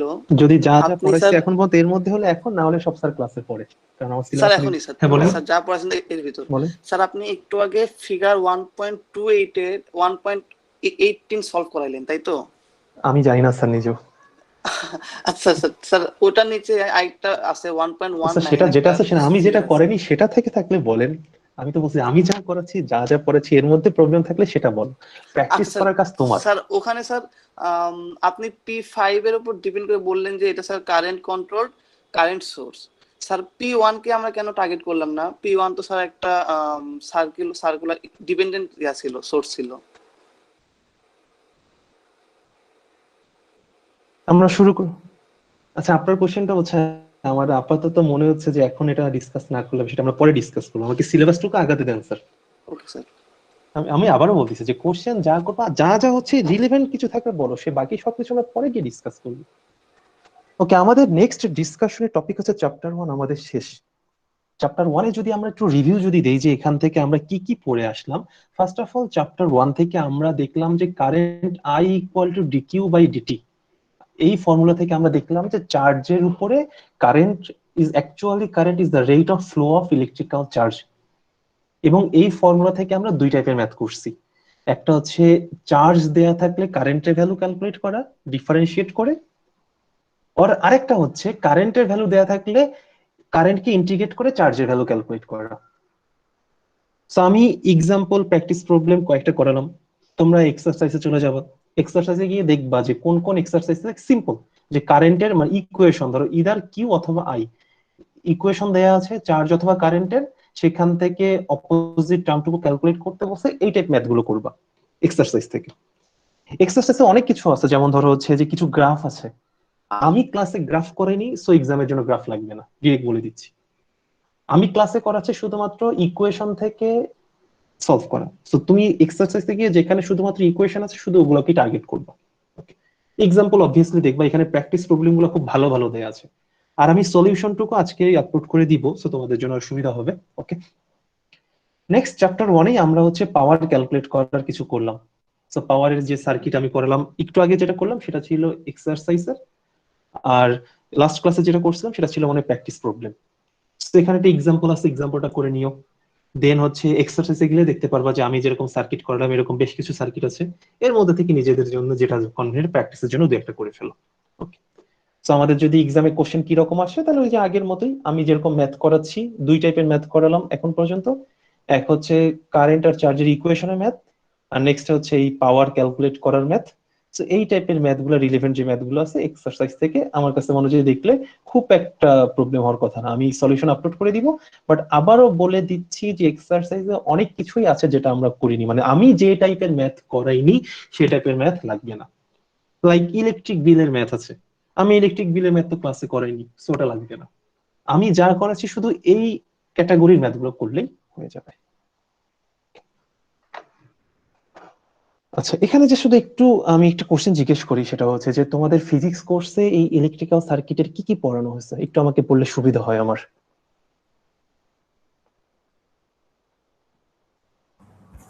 স্যার আমি তো ফিজিক্স কোর্স করি নাই।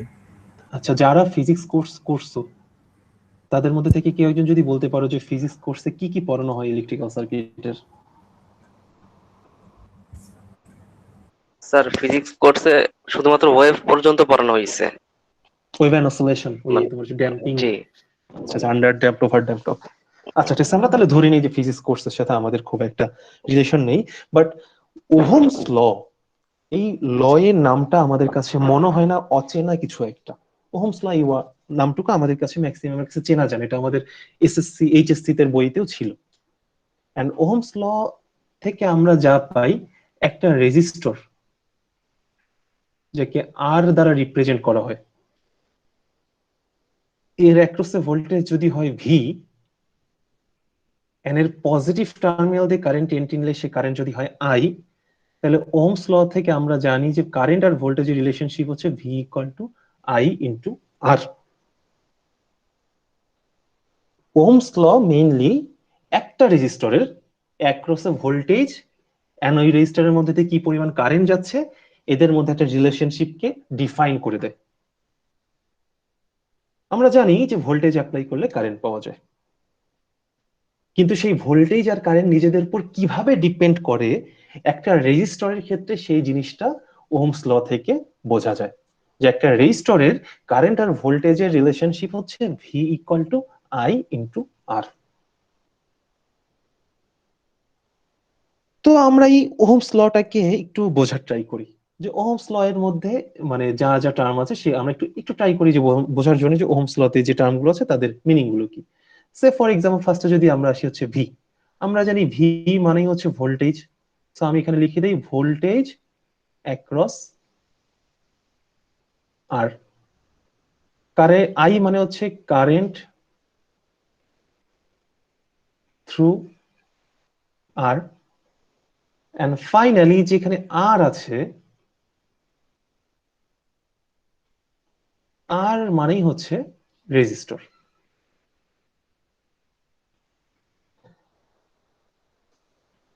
তো আমরা এই ফার্দার কন্টিনিউ করার আগে আমরা এখানে যেহেতু একটা নতুন টার্ম চলে আসলো রেজিস্টর, এই রেজিস্টরের ব্যাপারে আমরা একটু হালকা একটু এখন ডিসকাস করি। তো রেজিস্টরের ব্যাপারে যদি ডিসকাস করতে হয়, কারণ ভোল্টেজ আর কারেন্ট তো আমরা আগে থেকেই জানি, তো আমরা এক কাজ করি ভোল্টেজ কারেন্ট রেজিস্টর তিনটা আমরা একসাথে বোঝার ট্রাই করি। ধরা যাক আমাদের এখানে ধরো একটা ওয়াটার চেম্বার আছে, ওয়াটার চেম্বার, এখানে ওয়াটার রিজার্ভার আছে, এখানে ওয়াটার আছে। ওয়াটার থেকে ধরো এই ওয়াটারটা এই চেম্বার থেকে চারিদিকে ফ্লো করানো যায়।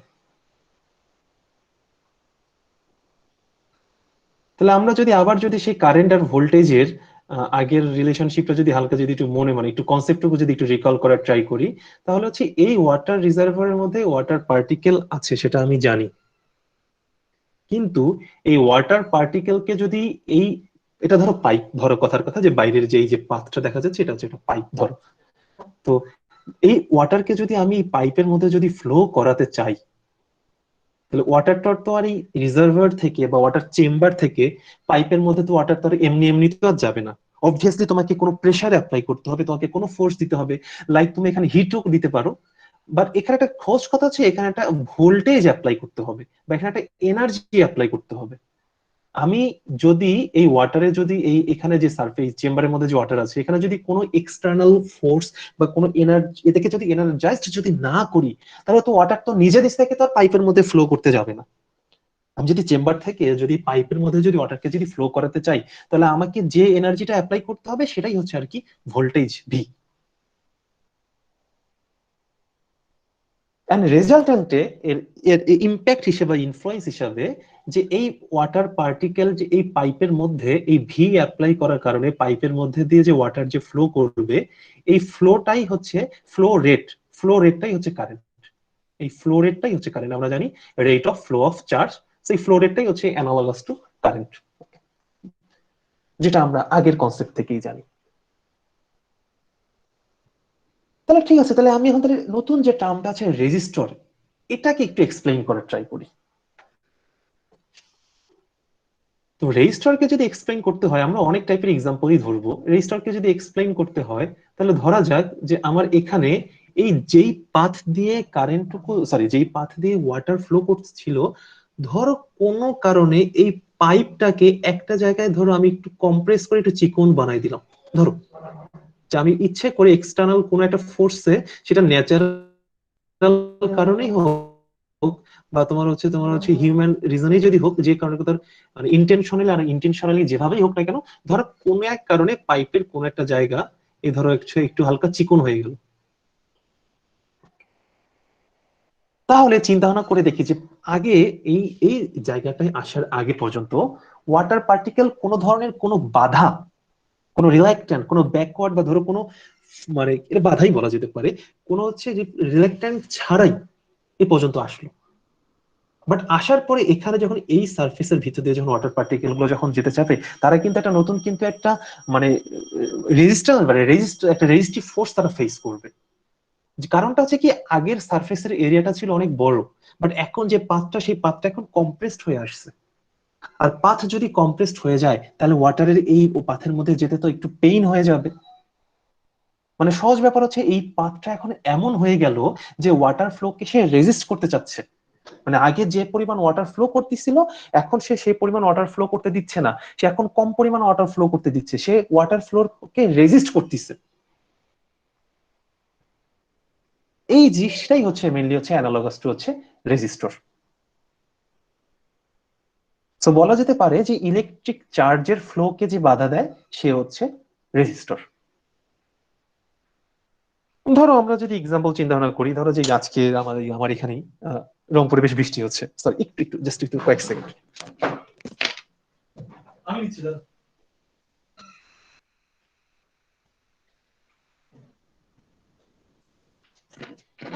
সরি, হ্যাঁ, ধরা যাক যে ধরো আজকে আমাদের যে ওয়েদার যেমন সেটা আজকে প্রচুর বৃষ্টি হচ্ছে, আমার একটা আমার এখানে হচ্ছে।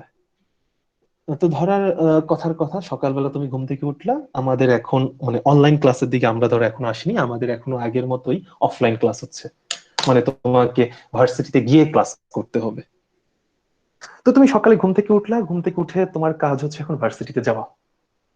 কেন যাওয়া? ধরো আজকে ধরো একটা অ্যাটেন্ডেন্স আছে, অ্যাটেন্ডেন্সের উপর তোমার একটা মার্কস আছে, কিন্তু তুমি ভার্সিটিতে যেতে চাচ্ছ না, কারণটা কি? ওয়েদার বৃষ্টি হচ্ছে আজকে, তোমার কাছে মনে হচ্ছে যে না আজকে বাসার মধ্যে একটু বেশিক্ষণ ঘুমালে একটু ভালো হয়। তো এই যে যে জিনিসটা তোমার তোমার বাসা থেকে তোমাকে ভার্সিটিতে যাওয়ার, মানে আমাদের তো সকালবেলা ভার্সিটিতে মানে বিভিন্ন রুট থেকে স্টুডেন্টরা তো ডিরেক্টলি ভার্সিটিতে আসে। তো এই স্টুডেন্টদের ভার্সিটিতে আসার জিনিসটা সামহাউ যদি কেউ যদি রেজিস্ট করে, ভার্সিটিতে আসার ব্যাপারে না আসার ব্যাপারে যদি তাদেরকে কেউ ইনফ্লুয়েন্স করে, এবং যে কারণে আসলে যদি কিছু স্টুডেন্ট যদি কম আসে, সেটাই হচ্ছে আর কি রেজিস্টার, মানে যে বাধা দিচ্ছে। সেটা বৃষ্টি হতে পারে, হরতাল হতে পারে, অনেক কিছুই হতে পারে। বাট মেইন ফ্যাক্ট হচ্ছে যে চার্জ ফ্লো, মানে তুমি ভার্সিটিতে আসতা, যেই যেই ফ্যাক্টর গুলো তোমাকে ভার্সিটি আসার ব্যাপারে তোমাকে বাধা দিচ্ছে, যার ফলে দেখা গেল যে আজকে সকালে বৃষ্টি হচ্ছে, অন্য টাইমে বৃষ্টি না হলে ধরো আমার ক্লাসে ধরো 90% স্টুডেন্ট অ্যাটেন্ড করতো, বৃষ্টির কারণে 80% স্টুডেন্ট অ্যাটেন্ড করলো। এই যে 10% স্টুডেন্ট যে বাধা পেয়ে তারা আর আসলোই না, এই যার কারণে, যেই ফ্যাক্টরের কারণে, সেই ফ্যাক্টরটাই হচ্ছে আসলে রেজিস্টর। ব্যাপারটা ধরো আরো, ধরো আমরা যদি আরো যদি এক্সপ্লেইন করি তাহলে আরো হয়তো আমাদের বুঝতে সুবিধা হবে। ধরো হচ্ছে আমরা তো ঢাকা শহরে ট্রাফিক জ্যামে আটকে থাকা তো আমাদের জন্য আহামরি নতুন কিছু না। তো ধরো কথার কথা, রেজিস্টারটা আমরা যদি আরো যদি বুঝতে চাই, ধরো এখানে একটা ধরো সিগন্যাল আছে, এই সিগন্যাল থেকে, এই সিগন্যাল থেকে তুমি ধরো এই তুমি নিজে থেকে এই সিগন্যালের অপোজিট সাইডে এদিক থেকে এদিকে রাস্তা পার হতে চাচ্ছিলা। তো ধরো কোনো কারণে এই সিগন্যালটা এইদিকে যতগুলো গাড়ি আছে এই গাড়িগুলো ধরো এই দিকে যাবে, কিন্তু এই গাড়িগুলোর জন্য সিগন্যালটা ধরো এখানে আটকে দেয়া আছে। তাহলে তো রাস্তা ফাঁকা, তুমি তো ইজিলি এখান থেকে এদিকে তো যেতে পারতিছো। ধরো তোমার ফ্রেন্ড এখানে তোমার জন্য ওয়েট করতেছে, তুমি এখান থেকে তাকে কোনো একটা পার্সেল দিতে চাচ্ছ, তো পার্সেল দিতে গেলে তোমাকে তো রাস্তা ক্রস করে তারপর তাকে দিয়ে আসতে হবে। সো ধরো সিগন্যালটা আপাতত হচ্ছে ক্লোজ করে দেওয়া আছে, সিগন্যালটা এখনো ছাড়েনি, সো তুমি তো ইজিলি ফাঁকা রাস্তায় ইজিলি তুমি এখান থেকে রাস্তার এক সাইড থেকে আর এক সাইডে যেতে পারো। বাট ধরো সিগন্যালটা ছেড়ে দিল, সিগন্যালটা ছেড়ে দিল এবং হাই স্পিডে গাড়ি এখানে একের পর এক গাড়ি যাচ্ছে, এদিকেও গাড়ি যাচ্ছে। এখন তুমি ওই কন্ডিশনে যদি রাস্তা যদি পার হতে চাও, ফাঁকা রাস্তাটা তুমি যেভাবে যত শর্ট টাইমে পার হতা, এখানে যদি গাড়ি যদি ফ্লো করতেই থাকে, তাহলে এর মধ্যে দিয়ে তোমার যাওয়াটা কি আরো তোমার আরো বেশি টাইম লাগবে না? তুমি হাত দেখবা যে কখন গাড়ি আসছে, একটা গাড়ি পার হয়ে এসে থামলা, আবার দেখবা যে গাড়ি যাচ্ছে, এখানে থেমে গেলা, আবার ধীরে ধীরে। এই যে তুমি যে তখন গাড়ির থাকার কারণে তোমার যে এক জায়গা থেকে আরেক জায়গায় যেতে যে বাধা পাচ্ছ, তুমি ডিরেক্টলি যেতে পারতিস না, এই জিনিসটাই হচ্ছে রেজিস্টার। সো ইলেকট্রিক্যাল সার্কিটের রেজিস্টার হচ্ছে যে ইলেকট্রন ইলেকট্রন যখন ফ্লো করে, ইলেকট্রন ফ্লোকে যে বাধা দেয় সেই হচ্ছে রেজিস্টর। তো ভালো নাকি খারাপ রেজিস্টার সেটা আমরা পরে আসি, আপাতত আমরা সাথে রেজিস্টারের এটাকে রিপ্রেজেন্ট করা হয় হচ্ছে আর দিয়ে, আর এটার ইউনিট হচ্ছে, রেজিস্টারের এসআই ইউনিট হচ্ছে ওহম। ওহম, এসআই ইউনিট হচ্ছে ওহম। তো আমাদের ফ্যাক্ট হচ্ছে যে রেজিস্টার আমাদের জন্য কি ভালো নাকি খারাপ সেটা হচ্ছে আমরা একটু চিন্তা ভাবনা করে দেখি। অনেকের কাছে মনে হচ্ছে রেজিস্টার তো কারেন্টের ফ্লোকে বাধা দিচ্ছে, এটা কি আসলে আমাদের জন্য ভালো নাকি আসলেই খারাপ, সেটাতে আমরা আপাতত ছোট্ট একটা এক্সাম্পল দিই তাহলে এতে বুঝতে সুবিধা হবে। আমরা বাসা বাড়িতে মাঝে মাঝে ইলেকট্রিসিটি আছে নাকি নাই চেক করার জন্য টেস্টার ধরি পাওয়ার সকেটে, এবং টেস্টার ধরো যদি অনেকটা এরকম হয়, টেস্টার তো অনেকটা অনেকটা তো এরকম, এই মেটাল পার্টটুকু তুমি হচ্ছে একটা লাইভের মধ্যে ধরো কানেক্ট করলা। তো দেখা যায় যে টেস্টারের ভিতরে একটা লাইট থাকে, যে যখন তুমি কানেকশন যদি থাকে এর ভিতরে দেখবা যে একটা লাইট জ্বলে উঠে। লাইট জ্বলে উঠে তখনই হচ্ছে আমরা বুঝতে পারি যে হ্যাঁ এখানে ইলেকট্রিসিটি আছে। তো ফ্যাক্ট হচ্ছে যে কাজটা হয় টেস্টারের যে মেকানিজমটা হচ্ছে, টেস্টার যখন তুমি ধরো টেস্টারের ভিতরে যে সার্কিট আছে সেই সার্কিটের মধ্যে একটা হাই ভ্যালুর রেজিস্টার আছে, রেজিস্টারের সাথে একটা লাইট কানেক্ট করা আছে। আর দেখবা তুমি যখন টেস্টার যখন ধরো, একটা হিউম্যান আই যখন টেস্টার যখন চেক করতে চায়, তার হাত দিয়ে টেস্টারের এই যে পিছনে যে ব্যাকওয়ার্ড যে সার্ফেস সেখানে টাচ করতে হয়। তো প্রসেসটা হচ্ছে যে যখন তুমি হাত দিয়ে যখন টাচ করো, এই তুমি তো নিচে গ্রাউন্ডের উপরে তো দাঁড়ায় আছো। তো নর্মালি যেটা হয় যে ওখানে যদি ইলেকট্রিসিটি থাকে, ইলেকট্রিসিটি এর ভিতর দিয়ে আসে, আসার পর এই রেজিস্ট্যান্সের মধ্যে দিয়ে যে যাওয়ার পর তারপর সে লাইটটাকে গ্লো করে তারপর তোমার বডির মধ্যে দিয়ে গ্রাউন্ডের মধ্যে ইলেকট্রিসিটি চলে যায়। তো এখানে যে রেজিস্টারটা ইউজ করা হয়, এখানে যদি রেজিস্টার না থাকতো, খেয়াল করে দেখো V equal to I R, এখানে আমি ক্যালকুলেট করতে পারি current I equal to V divided by R. Somehow যদি আর এর ভ্যালু 0 হয় তাহলে I equal to V divided by 0 equal to infinity. তার মানে দেখো যদি রিয়েল লাইফে যদি রেজিস্টার না থাকতো তাহলে ইনফাইনাইট পরিমাণ কারেন্ট ফ্লো করতো। আর ইনফাইনাইট পরিমাণ কারেন্ট যদি ফ্লো করে তাহলে যে কোনো ডিভাইস গরম হয়ে বাস্ট হয়ে যাবে। তো তোমার বডির মধ্যে তখন ইলেকট্রিসিটি পাস করে, তারপরে তুমি শক খাও না কেন? কারণ এখানে যে রেজিস্টারটা আছে এই রেজিস্টার কারেন্টটাকে একদম লিমিটেড করে একদম কম বানায় ফেলে, এতই কম দেয় যে ওই কারেন্টটা তোমার বডির মধ্যে দিয়ে পাস করলে তুমি আর শক খাও না। তো যদিও রেজিস্টার কারেন্টের ফ্লোকে বাধা দেয়, তারপর রেজিস্টার একটা ইম্পর্টেন্ট জিনিস, কারণটা হচ্ছে রেজিস্টারের কারণে কারেন্টটা লিমিটেড হয়ে আসে। ধরো আমাদের বাসা বাড়িতে দেখবা যে অনেক সময় বাসা বাড়িতে ধরো যে আমাদের ধরো যে ইলেকট্রিক, এটা কিভাবে বোঝাই, কাট আউট জিনিসটা আর কি, সার্কিট ব্রেকার আর কি। সার্কিট ব্রেকারের মধ্যে আমাদের বাসা বাড়িতে সিকিউরিটি সিস্টেম থাকে এরকম, ধরো যে আমাদের বাসা বাড়িতে ধরো যে দুই ওয়্যার আসছে, ওয়্যার থেকে তুমি সকেট ধরো টান দিলা। এখন কোনো কারণে তুমি ধরো এখানে একটা টিভি ইউজ করলা, ধরো এখানে টিভির ইন্টারনাল রেজিস্ট্যান্স যদি 0 হয় তাহলে এখানে তো এই ফর্মুলা অনুযায়ী তো হিউজ পরিমাণে কারেন্ট ফ্লো করবে। আর এত পরিমাণ কারেন্ট তো এই টিভিটা সাস্টেইন করতেই পারবে না, সরি টিভিটা নষ্ট হয়ে যাবে। এই জন্য যদিও রেজিস্ট্যান্স কারেন্টের ফ্লোকে বাধা দেয়, তারপরেও প্রত্যেকটা ডিভাইসের মধ্যে রেজিস্টার ইচ্ছে করে জেনারেট করে রাখা হয় যাতে কারেন্ট গুলো কম হয়। আর যা কারেন্ট যদি কম হয় তাহলে তার হচ্ছে মোটামুটি সাস্টেইন লেভেলে যদি চলে আসে তাহলে সেই ডিভাইসের জন্য সুবিধা। বাট সামহাউ ধরো কোনো একটা কারণে টিভির ভিতরে রেজিস্টার নষ্ট হয়ে গেল, তো যদি নষ্ট হয়ে যায় তখন তুমি টিভিটাকে যদি প্লাগ ইন করো, তখন টিভির মধ্যে হিউজ পরিমাণ কারেন্ট ফ্লো হওয়ার পরে টিভিটা তখন তোমার আলটিমেটলি ওভারহিটেড হয়ে গিয়ে টিভিটা নষ্ট হয়ে যাবে। সেই জন্য রিয়েল লাইফে যত ইকুইপমেন্ট আছে, যত কম্পোনেন্ট আছে, সব জায়গায় রেজিস্টার আছে। কেন আছে সেটা আমি আপাতত যাচ্ছি না, যদি কারো ইন্টারেস্ট থাকে ক্লাসের শেষে জিজ্ঞেস করতে পারো যে কেন রিয়েল লাইফে সব কম্পোনেন্টের মধ্যেই কিছু না কিছু রেজিস্টার আছে। বাট এই রেজিস্টারটা জাস্ট মেইন ফ্যাক্ট হচ্ছে রেজিস্টারটা আমাদের জন্য, হ্যাঁ অবভিয়াসলি কারেন্ট কমায় দেয়, বাট এটা আমাদের জন্য কি আনওয়ান্টেড কিছু না, আমরা রেজিস্টার চাই। কারণ রেজিস্টার আছে দেখি কারেন্টটা একটা লিমিটের মধ্যে আসে, এন্ড সেই কারেন্টটুকুর সাথে আমরা ডিল করতে পারি, সেই কারেন্ট দিয়ে আমরা লাইট অন করতে পারি, ফ্যান চালাতে পারি। যদি কারেন্টটাকে যদি আমরা কন্ট্রোল নাই করতে পারতাম, ইনফাইনাইট পরিমাণ কারেন্ট ফ্লো করতো, তাহলে ওই জেনারেটর থেকে পাওয়ার জেনারেট করার পর ওই কারেন্ট দিয়ে আমরা কোনো কিছু চালাতে পারতাম না। রেজিস্টার আছে দেখি বিভিন্ন ডিভাইসের মধ্যে রেজিস্টার আছে দেখি কারেন্টটুকু লিমিটেড হয়ে যায়, এন্ড লিমিটের মধ্যে আসে দেখি টিভি চলে, মোটর পাম্প থেকে পানি উঠে উপরের দিকে, এসব হয়। তো কারো যদি কোনো কোশ্চেন থাকে তাহলে করতে পারো।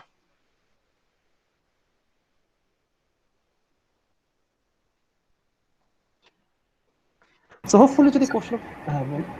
স্যার তাহলে যদি স্যার সবকিছুর সাথে স্যার রেজিস্টার ইউজ করাই থাকে স্যার, তাহলে স্যার আমরা যে বিভিন্ন ওয়াটার স্যার বাল্ব ইউজ করি তাহলে কি স্যার আমরা কি এক্সাক্ট ওয়াটটাই কি পাই? এনার্জি সেভার বাল্ব যদি ইউজ করো সেখানে মোটামুটি এক্সাক্ট থাকে, এফিসিয়েন্সি 100% অবভিয়াসলি হয় না। আগের যুগের হলুদ বাল্বগুলো যদি ইউজ করো সেখানে মনে এফিসিয়েন্সি মনে হয় 40%-এরও কম, আগের যুগে যে ইয়েলো কালারের যে বাল্বগুলো ছিল।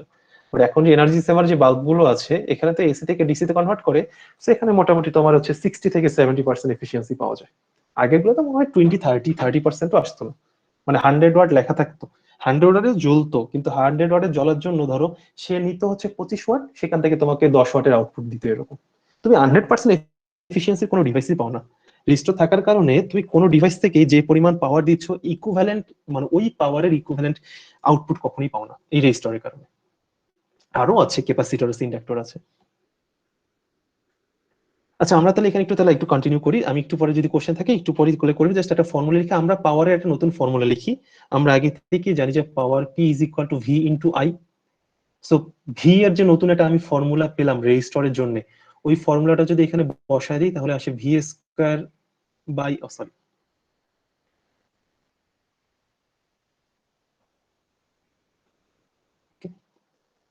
আমরা যদি ভি এর যে ফর্মুলাটা আছে এখানে ভি ইকুয়াল টু আই আর, ওই ফর্মুলাটা যদি এখানে বসায় দিই তাহলে পাওয়ারের আমাদের এক্সপ্রেশন আসে আই স্কয়ার আর, এটাকে আবার আই কে যদি আমি কনভার্ট করি তাহলে চলে আসে V square divided by R. So in case of resistor, শুধুমাত্র রেজিস্টরের জন্য তুমি পাওয়ারের জন্য তুমি তিনটা ফর্মুলা পেতে পারো। একটা হচ্ছে পি ইকুয়াল টু ভিআই দ্বারা পাওয়ার ক্যালকুলেট করতে পারো, একটা হচ্ছে P equal to I square R দ্বারা তুমি পাওয়ার ক্যালকুলেট করতে পারো, আবার চাইলে তুমি P equal to V square by R এই ফর্মুলা দিয়েও তুমি পাওয়ার ক্যালকুলেট করতে পারো। এখন কোশ্চেন হচ্ছে যে আমি কোন ফর্মুলা দিয়ে পাওয়ার ক্যালকুলেট করব। কোন ফর্মুলা দিয়ে পাওয়ার ক্যালকুলেট করবো সেটা ডিপেন্ড করবে যে আমাকে আসলে ডেটা কি দেয়া আছে। যা ডেটা দেয়া থাকবে আমি সেই ডেটা দিয়ে পাওয়ার ক্যালকুলেট করব। যদি সার্কিটের যদি রেজিস্টরের ভ্যালু যদি দিয়ে দেয়া নাই থাকে, তাহলে তো এই যে ধরো যে I square R V square by R এই দুটো ফর্মুলা দ্বারা তো পাওয়ার ক্যালকুলেট করা পসিবল না, তখন আমাকে পি ইকুয়াল টু ভিআই দিয়ে ক্যালকুলেট করতে হবে। সো এই জিনিসগুলোই আমরা ধরো এখন একটা ম্যাথ দিয়ে একটু বোঝার ট্রাই করি। যদি কারো কোনো কোশ্চেন থাকে তাহলে করতে পারো।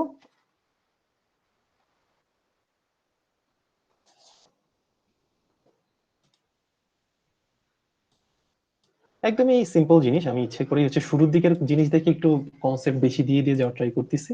আমরা পরে নেক্সট কোশ্চেনগুলো আমরা এত ডিটেইলসে হয়তো আমাদের পড়া দরকার পড়বে না। এই ম্যাথটুকু আমরা এখন সলভ করব।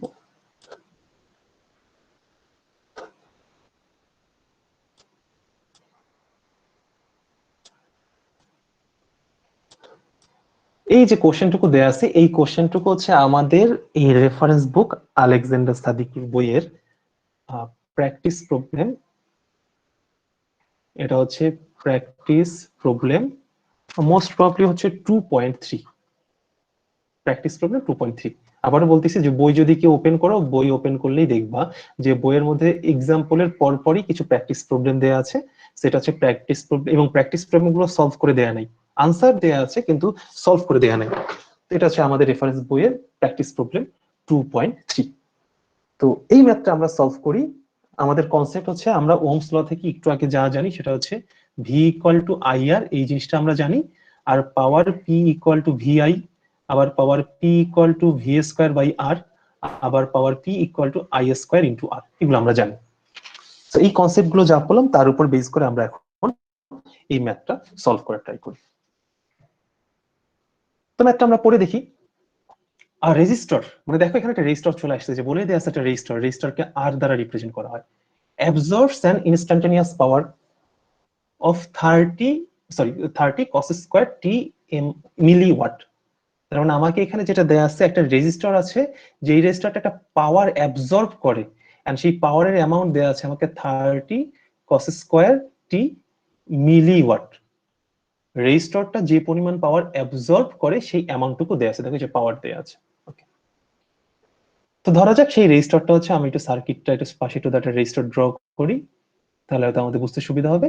এই সেই রেজিস্টর, এবং ধরো এই রেজিস্টরের অ্যাক্রসে প্লাস, আমরা যদি এখানে ধরো রেজিস্টরের অ্যাক্রসে ভোল্টেজ হচ্ছে উপরের দিকে প্লাস, নিচের দিকে মাইনাস, ধরো এটা হচ্ছে ভোল্টেজ হচ্ছে ভি, এর মধ্যে দিয়ে কারেন্ট ফ্লো করতেছে সেটা হচ্ছে ধরা যাক আই। ওকে, তাহলে এবার আসি, তাহলে কখন এই পরিমাণ পাওয়ার অ্যাবজর্ব করবে? When connected to A voltage source V equal two 15 cos t। মানে যখন তার অ্যাক্রসে ভোল্টেজ ভি, এই যে ভি, যখন তার অ্যাক্রসে এই পরিমাণ ভোল্টেজ অ্যাপ্লাই করা হচ্ছে, তখন সে এই পরিমাণ পাওয়ার অ্যাবজর্ব করবে। তাহলে কোশ্চেনটা কি দাঁড়ালো, যে আমার একটা পার্টিকুলার এই রেজিস্টরের অ্যাক্রসে ভোল্টেজ ভি যদি 15 cos t এত ভোল্ট হয়, এই পরিমাণ ভোল্টেজ যদি আমি রেজিস্টরের অ্যাক্রসে যদি অ্যাপ্লাই করি, তাহলে সেই রেজিস্টরটা এই পরিমাণ পাওয়ার অ্যাবজর্ব করে নিচ্ছে। কোশ্চেনটা হচ্ছে ফাইন্ড আই। যদি হয় তাহলে এই রেজিস্টরের মধ্যে দিয়ে কি পরিমাণ কারেন্ট ফ্লো করবে সেটা ক্যালকুলেট করতে হবে, এট দ্য সেম টাইম রেজিস্টারের ভ্যালুও ক্যালকুলেট করতে হবে। তো বলে দেওয়া আছে যে একটা রেজিস্টার এই পরিমাণ ভোল্টেজ অ্যাপ্লাই করলে রেজিস্টারের অ্যাক্রসে রেজিস্টারটা এই পরিমাণ পাওয়ার অ্যাবজর্ব করে নিবে। আর রেজিস্টারটা যদি এই পরিমাণ পাওয়ার যদি অ্যাবজর্ব করে ফেলে, এই ভোল্টেজের জন্য এই পাওয়ার অ্যাবজর্ব করলে সেই রেজিস্টারের মধ্যে দিয়ে কি পরিমাণ কারেন্ট ফ্লো করে যাচ্ছে, সেই কারেন্টের অ্যামাউন্ট বা কারেন্টের ইকুয়েশন কিছু একটা ক্যালকুলেট করো, and at the same time calculate the value of the resistor R. So ধরো এটা আমরা সলভ করার ট্রাই করি। আমাকে এখানে ডেটা দেয়া আছে পি আর ভি এর, দরকার হচ্ছে আই। তাহলে আমার পাওয়ার যেহেতু দেয়া আছে, সো পাওয়ারের একটা এক্সপ্রেশন আমি ইজিলি ইউজ করতে পারি। তো এই পাওয়ারের তিনটা এক্সপ্রেশন আমরা জানি। যদি আমি P equal to V square by R এটা ইউজ করি, আমি তো এখন আর এর ভ্যালু জানি। এখন ধরো সে ফর এক্সাম্পল আমি কারেন্ট ক্যালকুলেট করতে যাচ্ছি, ধরো কথার কথা কারেন্ট ক্যালকুলেট করতে চাচ্ছি। তো কারেন্ট ক্যালকুলেট করতে হবে পাওয়ার এবং ভোল্টেজ থেকে। সো পাওয়ার এবং ভোল্টেজ থেকে যদি কারেন্ট ক্যালকুলেট করতে হয়, তাহলে আমার কাছে মনে হচ্ছে এই ফর্মুলাটা আমার জন্য ইউজ করাটা সবচেয়ে বেটার, যে P equal to V I. কারণ এই ফর্মুলা থেকে আমি পাওয়ারের ভ্যালু জানি, ভোল্টেজের ভ্যালু জানি, সো ডিভাইড করলেই আমার এখান থেকে কারেন্টের ভ্যালু চলে আসবে। তাহলে করি আমরা কারেন্টের ভ্যালু ক্যালকুলেট করি। ওকে, সো পাওয়ারের এক্সপ্রেশন যদি বসাই তাহলে আসে 30 cos স্কয়ার টি। কিন্তু এটা খেয়াল করে দেখো এখানে কিন্তু মিলিওয়াট আছে। সো মিলিওয়াট যেহেতু আছে, সেটাকে আমি 10⁻³ দ্বারা মাল্টিপ্লাই করে ওয়াটে কনভার্ট করি। সবগুলোকে আমি এসআই ইউনিটে নিয়ে আসি, কারণ আমি যখন বিভিন্ন জিনিস বিভিন্ন টার্ম অ্যাড করব, সাবট্রাক্ট করব, মাল্টিপ্লাই করব, ডিভাইড করব, সেম ইউনিটে আনাটা হয়তো বেটার আর কি আমাদের জন্য। সো পাওয়ারকে এসআই ইউনিটে লিখলাম, ভোল্টেজ দেয়াই আছে আমার, এখানে আছে 50 cos t into current I. এই আই এর ভ্যালু ক্যালকুলেট করতে হবে। তো আমি যদি এখান থেকে যদি ডিরেক্ট যদি কারেন্ট আই এর ভ্যালু যদি ক্যালকুলেট করতে চাই, এই টার্মটাকে এই টার্ম দ্বারা ডিভাইড করলেই তো হয়ে যাচ্ছে। সো আমার মনে চলে আসবে 2 × 10⁻³ cos t, এত অ্যাম্পিয়ার হবে। অবশ্যই অ্যাম্পিয়ার হবে, কারণ আমি সবগুলোকে এসআই ইউনিটে কনভার্ট করে নিয়ে আসছি। মিলিওয়াটকে ওয়াটে কনভার্ট করছি, ভোল্টেজ তো ভোল্টই ছিল। সো কারো কোনো কোশ্চেন থাকলে করতে পারো। ওকে, হোপফুলি নেই তো ভালো, তাহলে আমরা এখান থেকে আবার কন্টিনিউ করি। সো আমার কারেন্ট ক্যালকুলেট করতে বলছিল, কারেন্ট আমার ক্যালকুলেট করা শেষ। এখন হচ্ছে আমাদের কাজ হচ্ছে এই যে কারেন্টের ভ্যালু ক্যালকুলেট করা শেষ, এখন আমার কাজ হচ্ছে যে রেজিস্টারের ভ্যালু ক্যালকুলেট করতে হবে। তবে যদি রেজিস্টারের ভ্যালু ক্যালকুলেট করতে চাই, আমার এখানে অনেকগুলো অপশন আছে। কিরকম? তুমি চাইলে P equal to I square R এই ফর্মুলা দিয়েও ক্যালকুলেট করতে পারো, কারণ তুমি পাওয়ার যেটা ছিল গিভেন ডেটা আর অলরেডি কারেন্ট তুমি পেয়ে গেলে। P equal to V square by R থেকেও তুমি করতে পারো। পি ইকুয়াল টু ভিআই থেকে করা পসিবল না, কারণ এখানে তো রেজিস্টার নাই। বাট স্টিল তুমি ভি ইকুয়াল টু আই আর থেকেও করতে পারো। আমরা যেহেতু জানি ওহমস ল থেকে একটা ভোল্টেজের একটা রেজিস্টারের অ্যাক্রসে ভোল্টেজ যদি ভি হয় আর তার মধ্যে কারেন্ট যদি আই ফ্লো করে, তাহলে তার ভোল্টেজের এক্সপ্রেশন হবে V equal to I R. So আমার কাছে মনে হয় V equal to I R দিয়ে করাটাই সবচেয়ে বেটার, স্কয়ারের ঝামেলা আমি না যাই। ওকে, তো ভোল্টেজের এক্সপ্রেশন দেওয়া ছিল কত? 15 cos t, 15 cos t equal to কারেন্টের ভ্যালু আমি একটু আগে ক্যালকুলেট করলাম 2 × 10⁻³ cos t, ওকে, আর মাল্টিপ্লাইড বাই আর। এখান থেকে যদি আমি আর এর ভ্যালু ক্যালকুলেট করতে চাই, তাহলে আর ইকুয়াল টু সিম্পলি চলে আসে 15 divide by 2 × 10⁻³ is equal to এখান থেকে যেটা আসে হচ্ছে 7.5 × 10⁻³ ইউনিট হচ্ছে ওহম। আবার চাইলে এটাকে আমরা কিলো ওহমেও লিখতে পারি, চাইলে এটাকে লিখতে পারি 7.5 কিলো ওহম। কারণটা কি? 1 কিলো ইকুয়াল টু 10⁻³। সো এটাকে আমি যে কোনো ইউনিটে রাখতে পারি, আমি চাইলে ওহমেও রাখতে পারি, কিলো ওহমেও রাখতে পারি। সো কারো যদি কোনো কোশ্চেন থাকে তাহলে করতে পারো।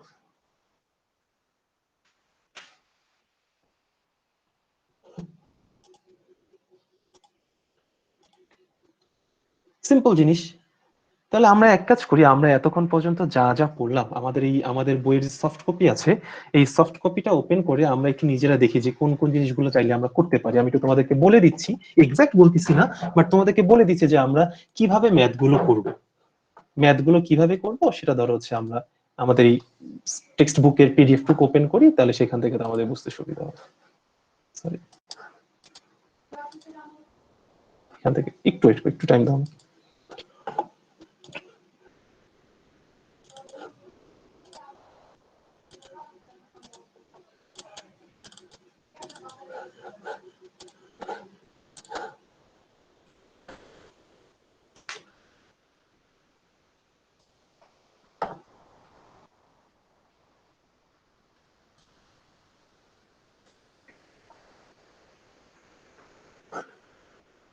তো তোমরা যখন বই থেকে ম্যাথ করবা, তাহলে আমরা এক কাজ করি, আমরা আপাতত চ্যাপ্টার 2 তেই থাকি, চ্যাপ্টার 2 তেই আগে দেখি, চ্যাপ্টার 1 একটু পরে যাচ্ছি।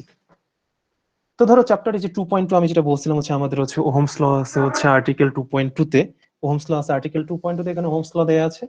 আমাদের এখান থেকে যা যা কনসেপ্ট দরকার আমরা মোটামুটি জানি। ধরো এখন ম্যাথ করতে যাচ্ছ, এই দেখো এক্সাম্পল 2.1 দেয়া আছে কি, an electrical iron draws 2 ampere at 120 volt, find the resistor। Current দেয়া আছে, ভোল্টেজ দেয়া আছে, রেজিস্টার ক্যালকুলেট করো। সিম্পল, আমাদের যা যা পড়ছে তার মধ্যেই আছে। নেক্সট টুকু যদি পড়ো, practice problem 2.1, the essential component of a toaster in an electrical element. ভাবি যাবি যা যা আছে, ঠিক আছে, ওগুলো আমরা ভুলে যাই। বলছে how much current is drawn by a toaster with resistance 15 ohm at 110 volt. মানে বলে দেয়া আছে যদি তোমাকে একটা ইলেকট্রিক্যাল টোস্টার যার রেজিস্ট্যান্স হচ্ছে 15 ওহম, তার অ্যাক্রসে যদি 110 ভোল্ট অ্যাপ্লাই করা হয়, তাহলে তার মধ্যে দিয়ে কি পরিমাণ কারেন্ট ফ্লো করবে। তো V equal to IR, I equal to V divided by R, simple, এখান থেকে করা যাচ্ছে। প্র্যাকটিস প্রবলেম 2.2 তেই ধরো, এখানে বলছে কি যে কন্ডাক্ট্যান্স, দেখো কন্ডাক্ট্যান্স জি, এই টার্মটুকু আমরা পড়িনি, সো কন্ডাক্ট্যান্স বাদ, এটা আমরা পরবর্তীতে পড়বো, আপাতত দরকার নেই। বলছে তোমাকে পাওয়ার, যে এই যে ভোল্টেজটা কি পরিমাণ, এই যে রেজিস্টরটা কি পরিমাণ পাওয়ার অ্যাবজর্ব করতেছে, power P equal to VI I square, আর যে কোনো ভাবে করতে পারো। আবার ধরো যে এই যে প্র্যাকটিস প্রবলেম 2.3, এটা আমি করলাম। প্র্যাকটিস এক্সাম্পল 2.3 টার কথাই যদি ধরি, এক্সাম্পল 2.3 তে কি বলছে, যা এই এক voltage source of 20 sine is connected across a 5 kilo ohm resistor. একটা রেজিস্টরের অ্যাক্রসে এই পরিমাণ ভোল্টেজ অ্যাপ্লাই করা হচ্ছে, তাহলে কারেন্টের ভ্যালু কত হবে, আর কি পরিমাণ পাওয়ার ডিসিপেট করবে। ডিসিপেট করা মানে হচ্ছে অ্যাবজর্ব করা বা কনজিউম করা। তাহলে দেখো ম্যাথ গুলো খুবই সিম্পল, তোমাকে একটা পাওয়ার, একটা ইলেকট্রিক্যাল রেজিস্টরের কথা বলা আছে যার ভ্যালু হচ্ছে 5 কিলো ওহম, বলছে যে এর অ্যাক্রসে এই পরিমাণ ভোল্টেজ অ্যাপ্লাই করা হলে তার মধ্যে দিয়ে কি পরিমাণ কারেন্ট ফ্লো করবে।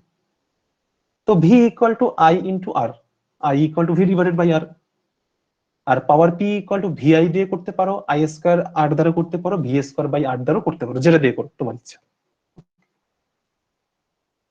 সো এবার ধরো আমরা এক্সারসাইজের দিকে যাই। এক্সারসাইজ দেখে দেখে আমরা বোঝার ট্রাই করি যে আমরা যা করলাম সোফার মনে হয় না খুব বেশি আছে, বাট তারপরে যে আমরা সোফার যা যা করলাম, দেখা যাক যে আমাদের কোন কোন ম্যাথ গুলো হয়তো আমাদের জন্য হয়তো একটু ইম্পর্টেন্ট হতে পারে।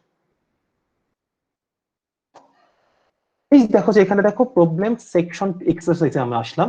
এক্সারসাইজের উপরেও তুমি চাইলে যে এখানে যে কিছু রিভিউ কোশ্চেন আছে, তুমি এখান থেকে চাইলে টুকটাক কোশ্চেন তোমার নিজের প্র্যাকটিসের জন্য করতে পারো। The reciprocal of resistance is conductance, এটা আমরা পড়ে নিছো। এখন electrical heater draws 10 ampere from 120 volt. এই যে প্র্যাকটিস প্রবলেম গুলো দেখো, এগুলো এটা আমরা করছি, এই টাইপগুলো পড়ে পড়ে দেখবা যে কোনটা আমাদের সিলেবাসের মধ্যে পড়ে, সেটা করে ফেলবা। অবভিয়াসলি নিচের গুলো মনে অত বেশি লাগে, মানে আপাতত আমরা আসিনি, কারণ নিচের দিকে যা যা আছে যে ডান দিকের গুলো, এগুলোতে আমরা এখন আসিনি, এটা আমরা নেক্সট ক্লাসে পড়ব। সো আমরা ধরো এই যে এইখানে যে ওহমস ল আছে, ধরো এই যে ওহমস ল, এখানে দেখো প্রবলেম দেয়া আছে সেকশন 2.2 ওহমস ল, এখানে কিন্তু আমরা পড়ছি, দেখো আমাদেরকে সাজায় দেয়া আছে ওহমস ল। তাহলে আমরা একটু পড়ে দেখি যে এখানে কি বলছে। ফার্স্ট হচ্ছে ডিজাইন প্রবলেম, যেহেতু কমপ্লেক্স মনে হচ্ছে, যেহেতু থিওরিটিক্যাল, এটা বাদ, এটা দরকারই নেই। এরপরে বলছে কি ফাইন্ড দা, এই যে 2.2 তে যদি আসি, find the hot resistance of a light bulb rated 60 watt and 120 volt। পাওয়ার দেয়া আছে, ভোল্টেজ দেয়া আছে, এখান থেকে তোমাকে রেজিস্ট্যান্স ক্যালকুলেট করতে বলছে। সো এটা আমাদের যা বললাম তার মধ্যে আছে। ওকে, এখানে দেখো সেকেন্ডটাতে বলে দেওয়া আছে কি যে a bar of silicon is 4 centimetre long. আমরা এতক্ষণ পর্যন্ত যা নিয়ে ডিল করছি, এখানে আমরা লেংথ নিয়ে কোনো ডিসকাস করিনি। এখানে আবার দেখো what is the cross sectional radius of the bar, cross sectional কিছু নিয়ে আমরা ডিসকাস করিনি। সো এই 2.3 বাদ, এটা আপাতত করার কোনো দরকার নেই। 2.4 এ যদি আসি, যে calculate the current in figure I in figure 2.68 when the switch is in position 1। মানে বলছে যে এই দেখো এই সার্কিটে একটা সুইচ আছে, এই যে অ্যারো সাইন যেটা, এটা হচ্ছে একটা সুইচ, এটাকে তুমি পজিশন 1 এও রাখতে পারো, পজিশন 2 তেও রাখতে পারো। তো যদি পজিশন 1 এ যদি রাখো তাহলে এই পার্টটুকু সার্কিট থেকে বাদ হয়ে যাচ্ছে, এই যে 250 ওহম এটা সার্কিট থেকে বাদ হয়ে যাচ্ছে। তারপরে যদি তুমি যদি মনে করো যে এই টাইপের ম্যাথটা আমরা কোনো কিছু করিনি, এরকম সার্কিট টার্কিট ঝামেলা, সেটাও বাদ, এটা দরকার নেই কোনো কিছু। তো এই যে তুমি এক্সারসাইজ পড়বা, ওই প্রবলেম গুলো পড়বা, এবং আমি ক্লাসে যে টাইপের ম্যাথ করালাম এই টাইপের ম্যাথের মধ্যেই থাকবা, এর বাইরের ম্যাথের দিকে যাওয়ার খুব একটা দরকার নেই। যদি লাগে আমি বলবো। আর দেখো যে আমরা এখান থেকে কিন্তু ম্যাথ কিন্তু খুব একটা তাহলে করলামই না, খুব একটা ম্যাথ এখান থেকে করিনি। আমরা নেক্সট দিনে যখন করব তখন আমরা এই যে নোড ব্রাঞ্চ লুপ, এই যে ম্যাথ গুলো আছে, যে কারশফস ল, এই টাইপের ম্যাথ গুলো আমরা নেক্সট ক্লাসেই করে ফেলবো।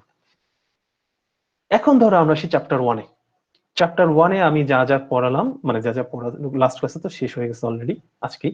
তো আমরা চ্যাপ্টার 1টা ধরো একটু একবার দেখে নেই, এখান থেকে তাহলে আমরা বুঝতে সুবিধা হবে যে আমাদের কি কি জিনিস করা উচিত। আমরা ম্যাথ গুলোতে যাই। First of all practice problem 1.1 বা এক্সাম্পল 1 দেয়া আছে। দেখো যে এখানে ধরো practice problem, calculate the amount of charge represented by 6 million protons. এই টাইপের কোনো ম্যাথ আমি করিনি, সেটা বাদ। এক্সাম্পল 1.2 এখানে কি দেয়া আছে, চার্জের ইকুয়েশন দেয়া আছে, সেখান থেকে কারেন্ট ক্যালকুলেট করতে বলছে। এই টাইপের ম্যাথ আমরা করছি, তো এটা আমাদের লাগবে। প্র্যাকটিস প্রবলেম 1.2 এখানে দেখো চার্জের ইকুয়েশন দেয়া আছে, সেখান থেকে কারেন্ট ক্যালকুলেট করতে বলছে, তো এটাও আমাদের লাগবে। এক্সাম্পল 1.3 তে কি বলা আছে, তোমাকে কারেন্টের এক্সপ্রেশন দেয়া আছে, সেখান থেকে চার্জ ক্যালকুলেট করতে বলছে, তো এটাও আমাদের লাগবে। এই টাইপের ম্যাথ আমরা করছি। Practice problem 1.3 I equal two 4 ampere কারেন্টের এক্সপ্রেশন, এটাই তো মনে হয় আমরা করছি লাস্ট দিনে, তো এটাও আমাদের লাগবে। এরপর আসা যাক ভোল্টেজের ক্ষেত্রে, দেখি এখানে পাওয়ারের কিছু ম্যাথ আছে, পাওয়ারের ম্যাথ গুলো দেখি। পাওয়ারের ম্যাথ যদি এক্সাম্পল 1.5 দেখি, বলছে কি find the power delivered to an element at t equal to 3 millisecond, কারেন্টের এক্সপ্রেশন দেয়া আছে, ভোল্টেজ দেয়া আছে, এটাই তো আমরা করছি, সেটা আমাদের লাগবে। আবার ধরো যে প্র্যাকটিস প্রবলেম 1.5 এখানে কি বলছে যে find the power delivered to the element in example 1.5, এখানেও আলটিমেটলি তোমার কারেন্টের এক্সপ্রেশন দেয়া আছে, বলছে যে এক্সাম্পল 1.5 এর কারেন্টের এক্সপ্রেশন আর এখানে ভোল্টেজের এক্সপ্রেশন দেয়া আছে, এই দুটো অ্যাড করে তোমাকে হচ্ছে পাওয়ার ক্যালকুলেট করতে বলবে, এটা আমাদের সিলেবাসের মধ্যে। সো প্র্যাকটিস প্রবলেম 1.5 তোমরা করবা। এবার আসা যাক এক্সাম্পল 1.6। এক্সাম্পল 1.6 বলছে কি how much energy does a 100 watt electric bulb consume in 2 hours. আমরা ইলেকট্রিক্যাল এনার্জি পাওয়ারের ম্যাথ করছি, কিন্তু ইলেকট্রিক্যাল এনার্জির কোনো খুব একটা ম্যাথ করিনি, সো এটা বাদ দাও, এটা দরকার নেই। সামহাও যদি তাও ম্যাথ তো সহজ, যে আমরা জানি power P equal to W/T আর W equal to PT, so W equal to formula দিয়ে ইজিলি ক্যালকুলেট করা যায়, সো চাইলে এটা তোমরা নিজেরা করতে পারো। Power P equal to W divided by T, আর so W equal to PT, টাইমের ভ্যালু বসাও, পাওয়ারের ভ্যালু বসাও, এনার্জি চলে আসবে। সো এটা ছোটখাটো ম্যাথ করতে পারো চাইলে। এবার ধরো সার্কিট এলিমেন্টের মধ্যে দেওয়া আছে নিচের দিকে, এই ম্যাথটার কথা ধরি, যে calculate the power supplied or absorb by each element. এই টাইপের ম্যাথ আমরা প্রচুর করছি, সো তুমি এটা অবশ্যই করবা। এক্সাম্পল 1.7 প্র্যাকটিস প্রবলেম 1.7 আমি নিজে করাই দিচ্ছি, সেটা করবা।